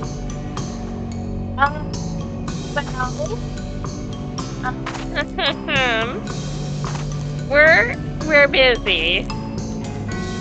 At the B&B? Yeah. I'm not sure you could lead a ghost horse to this even if you wanted to. Yandere-chan? Would you like some water, Yandere-chan? Anyway, you've got the saloon, the stable, the jail, the office supply, town hall, and a pencil. This is a regular cactus. Well, the ghost of a regular cactus. Well, the ghost of a regular cactus with the ghost of a pencil stabbed into it. Take the pencil. Try to grab the pencil, but your hand keeps slipping through it. So, town full of ghosts. Literally a ghost town. This is going to be a very interesting place, wouldn't you think? One would think, yes. No, it's literally the most boring place in the entire fucking game. Is it really? Are there not even any ghosts of people here? Oh, there are. You might expect to be able to just walk straight through the door of a ghost building, but some kind of force is preventing that. I guess you could just... I guess you could knock on the force? Knock? Your fist makes a distant, echoey plap sound on the barroom door. A ghostly voice comes out of nowhere. Howdy there, fella. New in town? Yeah, I was wondering if... Sorry, can't do business with you until you have a visitor identification card. Ain't even supposed to talk to you, really. Okay, where do I get one? Try the town hall down at the end of the street. Thanks. Well, that's not a good way to start things off. Can't do business here until such time as I have a visitor ID. You peer through the wall of the stable. Instead of ghost horses, you see a lot of ghost filing cabinets. That's probably because I have the only ghost horse. Knock? Your fist makes a distant, echoey plap sound on the stable door. A ghostly voice comes out of nowhere. Go away! Excuse me, but you aren't authorized. Shoo! Well, that's rude. Yeah, the bar guy was way more helpful. The ghostly jailhouse seems to be stacked up with boxes of old papers. You don't see any ghost criminals, but usually there isn't anything longer than a life sentence anyway, except for the Gherkin brothers. Knock? Your fist makes a distant, echoey plap sound on the jailhouse door, and a ghostly voice comes out of nowhere. Nobody's home! Excuse me, but never heard of you. Sheesh! Ghostly general store seems to be selling mostly office supplies, ghost office supplies. Knock? Your fist makes a distant, echoey plap sound on the door of the general store, and a ghostly voice comes out of nowhere. We're closed! Excuse me, but closed, I said. No visitor ID, no sale. Well, that's rude. Alright, fine. This looks to be the ghost of the town hall. It looks like a regular town hall, except, you know, the whole ghost thing. Knock? Your fist makes a distant, echoey plap sound on the door of the town hall. A ghostly voice comes out of nowhere. Ah, a visitor. You'll be needing a visitor identification card. I guess so. I'll be happy to fill in the forms. Most living people have trouble holding the pages. You'll be needing a number 3 pencil. If you're filling in the form, can't you just use your own pencil? I will be, but the instructions say very clearly that the applicant must have a number 3 pencil. A number 3 pencil? Isn't a number 2 pencil the usual kind? I suppose, but a number 3 pencil is 50% more official. Dawning, are we having fun yet? Maybe? Well, okay. Where can I get one? Try the Department of Requisitions. It's just next door. You mean the general store? It's a lot more specific these days, but yes. Okay, I'll be right back. Hello, excuse me, I need a... Sorry, can't help you unless you have a visitor ID. But I need a pencil for... No visitor ID, no supplies. Try again with the cactus. Hmm? Time to try again with the cactus. Try to grab a pencil, but your hand keeps slipping through it. Nothing doing. Oh, so you literally can't accomplish anything here. Well... Hello? The general store won't give me a pencil without a visitor ID. No, certainly not. They aren't authorized to deal with anyone who doesn't have an ID. So how am I supposed to get a number 3 pencil? I suppose I could issue you a temporary visitor permit. You don't need a pencil for that one. Okay, great. What's your last name? Eastwood. First name? Melvin. Middle name? Trouble, Marshall, Murder, Justice, Danger, or Nice? Dawning. I think it's murder.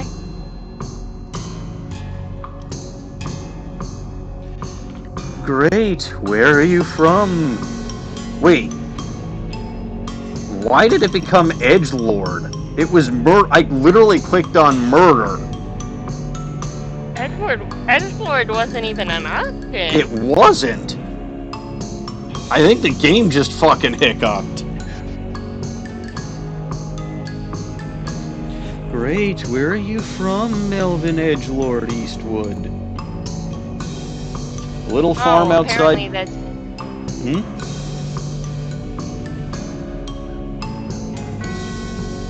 Apparently that's just how she responds if you say your middle name is murder. Oh, that's fun.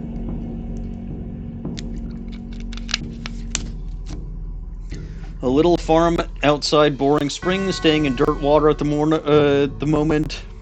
I live wherever the wind takes me. Technically, I'm from a little farm outside Boring Springs. Boring Springs, never heard of it. What's it like? It's not much to look at, but it's home. Right. Boring, just like it says on the label, or I miss it already. I feel like we should just admit that the label's accurate. Okay. That's nice. Alright, how many bars are there in the window of the Adjunct Department of Records? What? It's a quiz to make sure you've actually been paying attention to and care about our little town, instead of just breezing through to show your dedication. 6, 7, 8, 9, or 10. I think it's 6. Correct. Alright, everything seems to be in order. Here's your temporary visitor pass. I got an item, Ghostwood Visitor's Pass. Thanks. It expires in 11 seconds. Dawning, why the fuck does this pass expire in 11 seconds?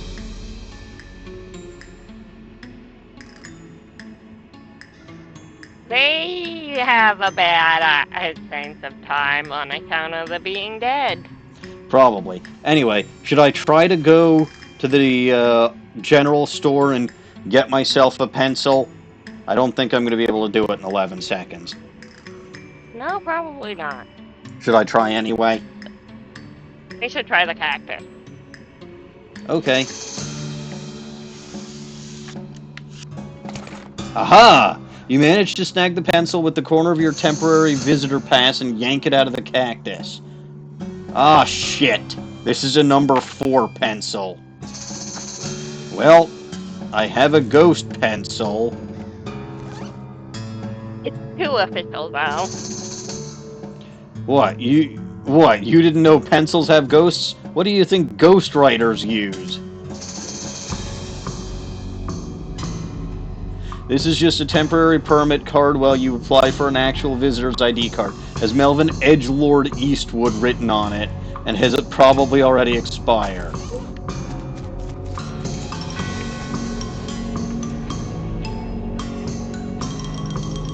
Visitor's permit has expired. Well, that sucks. But there is a... Well...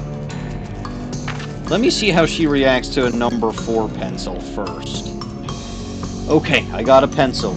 That, sir, is a number 4 pencil, not a number 3. I was hoping you wouldn't notice. Look, a number 4 is like 33% more official, right? Huh? Nice try, but it obviously doesn't work like that.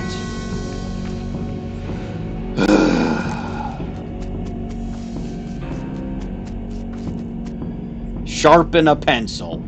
Someone's mounted a pencil sharpener on one of the balcony posts for some reason. Sharpen a pencil. I got a sharpened ghost pencil. Stick the number 4 pencil into the sharpener and grind off about 1/4 of it.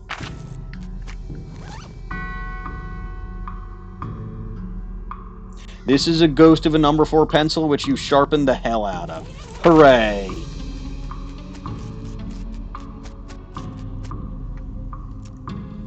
Right, a number 3 pencil. Here it is.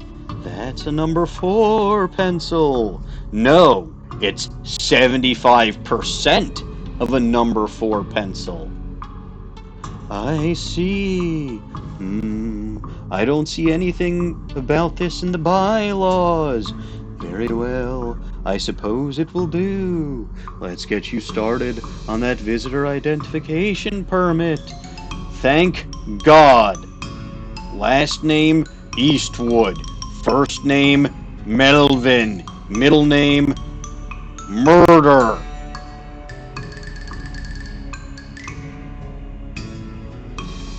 You're the one who changed it to Edgelord.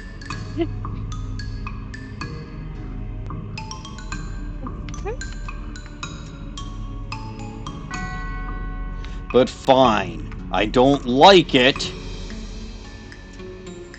But see, now Edgelord is an option. It wasn't the first time, and it did specifically say murder the first time.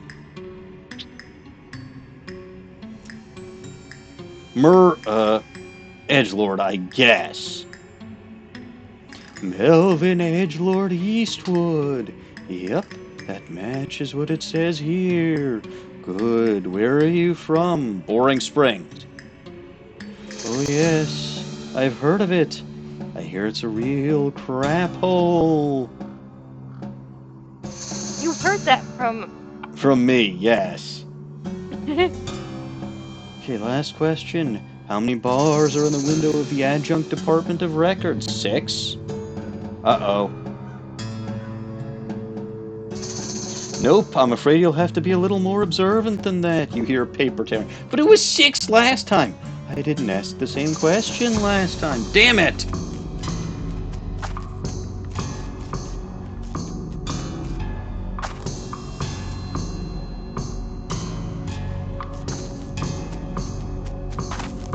So, are we having fun yet? I think we're having the embodiment of red tape. Yes, Ghostwood is the embodiment of red tape. This town that is a literal ghost town is nothing but red tape. Well, they don't get red from their blood anymore, so I guess I gotta get it from the tape. Anyway, I'm far too pissed off to actually go figure out what we're talking, so I'm just gonna go through each one.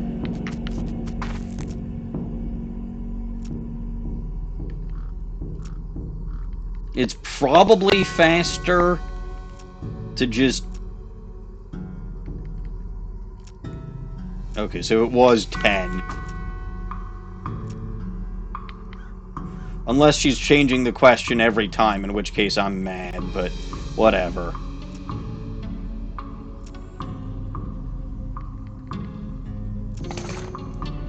Correct. All right. Everything seems to be in order. Allow me to officially welcome you to the town of Ghostwood. Here's your visitor ID. Alright, I finally got Ghostwood's visitor ID. Thank you. Say, was it always called Ghostwood or... Yes. Total coincidence. Huh. Ghostwood Visitor's ID. This is your identification card for the town of Ghostwood. It says Melvin Edgelord Eastwood on it and has a blurry photograph that could maybe be you if you squint. Well, hooray. First thing I'm going to do with this is get myself a booze.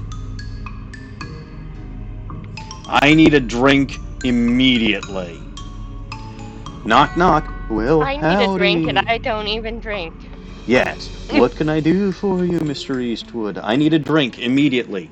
No problem. Beer or whiskey? Whiskey. Good choice. Only one small problem, though. And that is, I'm out of whiskey requisition forms. Mind going down to administration and picking one up for me?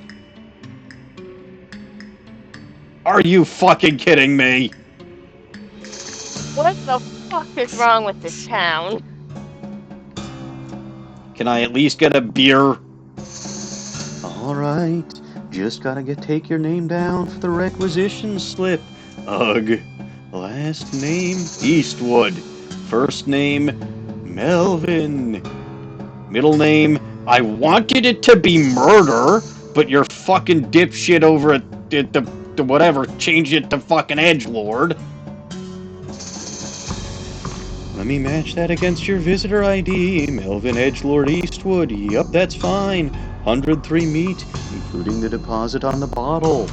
Alright, I got a bottle of ghost beer. Ooh, it's cold. And this ghost beer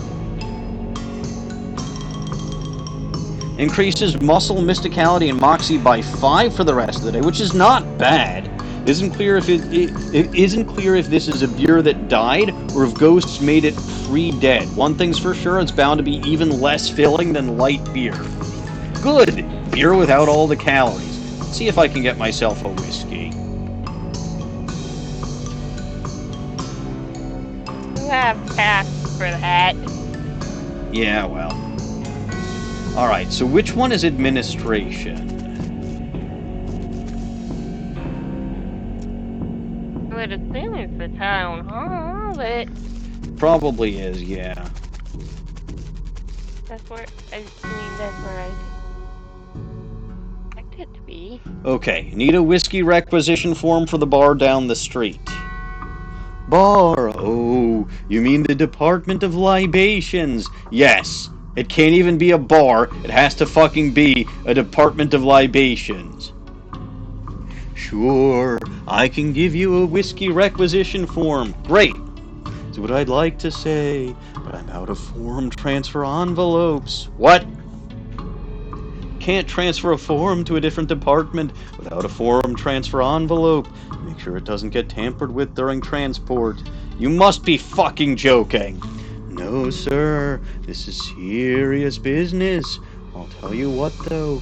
They should have a supply of spare form transfer envelopes at the Department of Requisitions next door. Fine. I need a form transfer envelope. Alright, which color? Color? Naturally. Different colors for different purposes. Tan for regular interdepartmental transfers. Blue for extra municipal transfers. Red for emergencies. And green for bribes. Tan? You're labeling a bribe. Sorry. Looks like we're out of those. Blue? I'm technically extra municipal since I'm just a visitor, so give me a blue one. Yeah. That refers to the form's Emergency. final destination. Where are you taking it? The Department of Libations. Nope, sorry, that's intermunicipal. Can't give you a blue one. Red. The more I deal with It's this an bureaucracy, emergency. the more of an emergency this becomes. Give me a fucking red one. Sounds reasonable to me. Here you go. Emergency form transfer envelope. Yay! I'm back for that whiskey requisition form. Here's the transfer envelope. Ooh, a red one. You must really need that drink. Here you go. One whiskey requisition form. Thank you. This whiskey had better be good.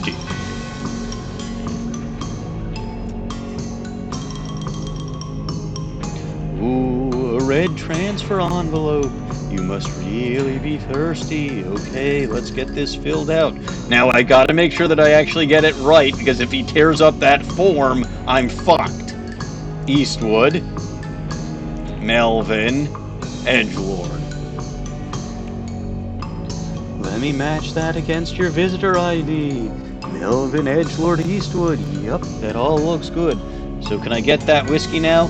Sorry, we're fresh out of whiskey. I hereby vow to destroy this place. I will raise the buildings and salt the earth. Now, don't get all built out of shape. If you go tell the Department of Requisitions, they'll set us up a fresh case. Fine. God, this town is fucking awful. Yes. The bar, I mean the Department of Libations, is out of whiskey. Thanks for letting us know. We'll get a case sent over. I don't have to fill anything out? Nope. That'll be handled on delivery. Great! In 2 days. ... Hey, don't look at me that way. There's a lot of processing and forms for a booze delivery. Dawning, any luck with Florence? I've had lots of luck, but perhaps not of the type you need. Well, if I want that whiskey, I gotta wait for 2 days, huh? Apparently.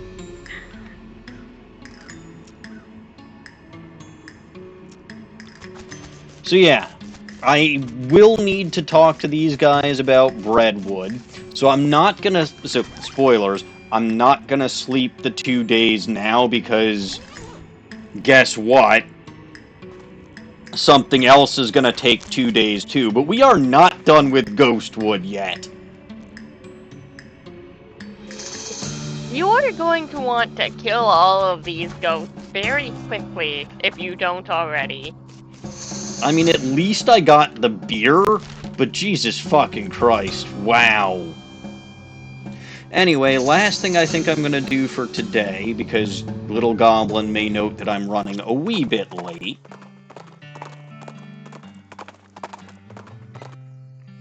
I'm going to stop by the Professor's house. Well, before that, a nearby cloud of dust turns out to be a bandit on a horse, riding hell for leather for unknown reasons. Well, I know them, but you don't. You pull up your horse alongside hers and match her speed. Hi, what's up? Where's the fire? Get bent and or lost. Dawning, what should I do about this cute female bandit that's running like hellfire? You should probably make sure she's riding safely. Alright, warn her about riding too fast. You should be careful. There's a lot of geomyde activity around here. What? The rest of her sentence is cut off as her horse trips over a gopher hole and goes down in a snarl of flailing limbs and dust. You catch her meat pouch out of the air as miscellaneous loose possessions fly out of the tumbling cloud. Them's the breaks. 33 meat and 11 XP. I'm guessing geomyde are gophers. Probably. Also, I didn't mean to rob her, but that's fine by me. No, the meat just kind of fell onto you. It did. I am going to make a battery, and I'm going to make a keystone. That way I have those if I need them next time. But alright, I would say this was a fairly successful stream today, wouldn't you? We've become a necromancer. We have... Uh-oh. Floating cow skull. And it's gonna die, like, immediate... Wow. Okay, it only has 18 HP. Like, even with my reduced muscle, I can still beat the shit out of that with my frying pan.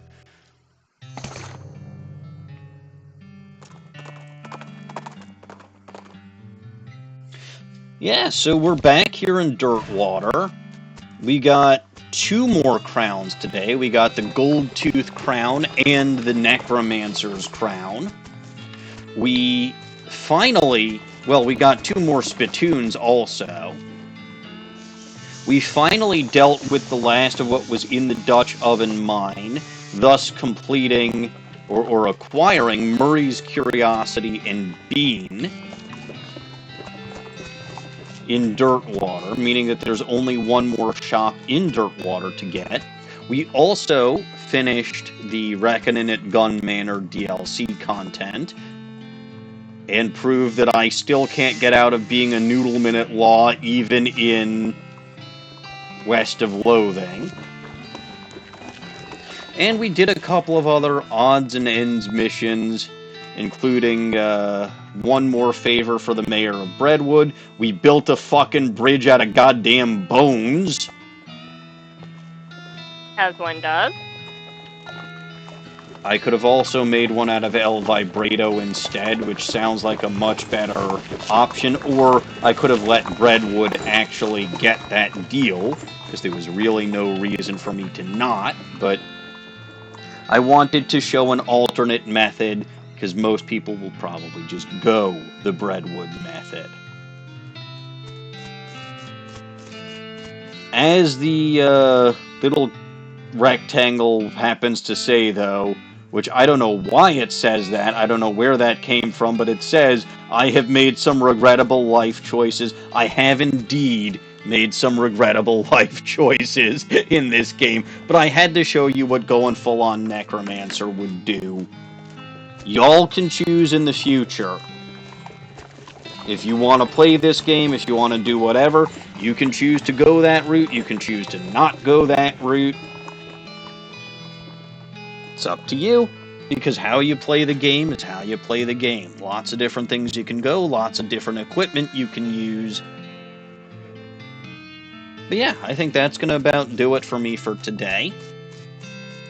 So, if you only caught part of the stream, you can catch the whole thing up on my YouTube channel, where I will be uploading it this evening.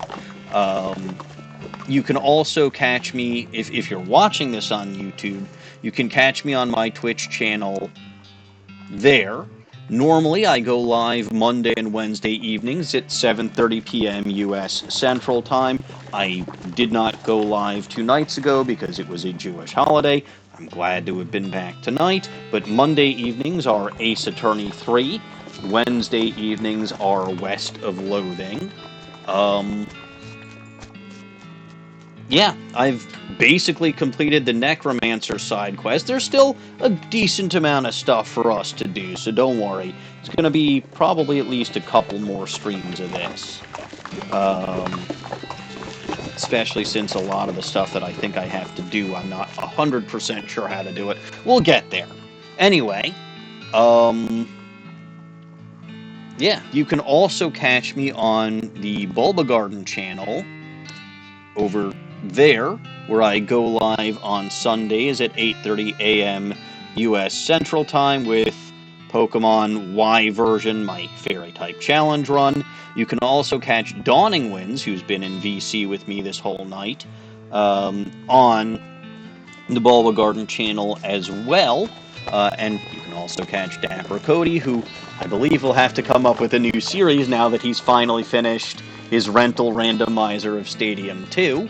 But Cody is usually there Wednesday evenings. Dawning usually streams there Saturday evenings starting at 8 p.m. You can also catch Dawning on her own Twitch channel over there. She normally goes live Sunday evenings at 8 p.m. and Tuesday evenings at 8 p.m. Sunday evenings are still Hades, and then remind me what Tuesday evenings are? Dragon Age Origins. That one, yes.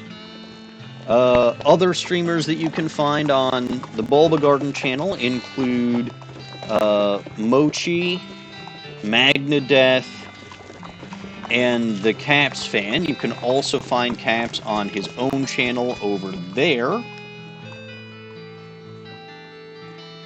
And I believe that's going to do it for me for this evening.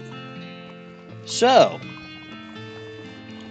as always, I am Maniacal Engineer, and I'm never going to give you up, never going to let you down. Thank you all for watching, and God bless this mess. Good night.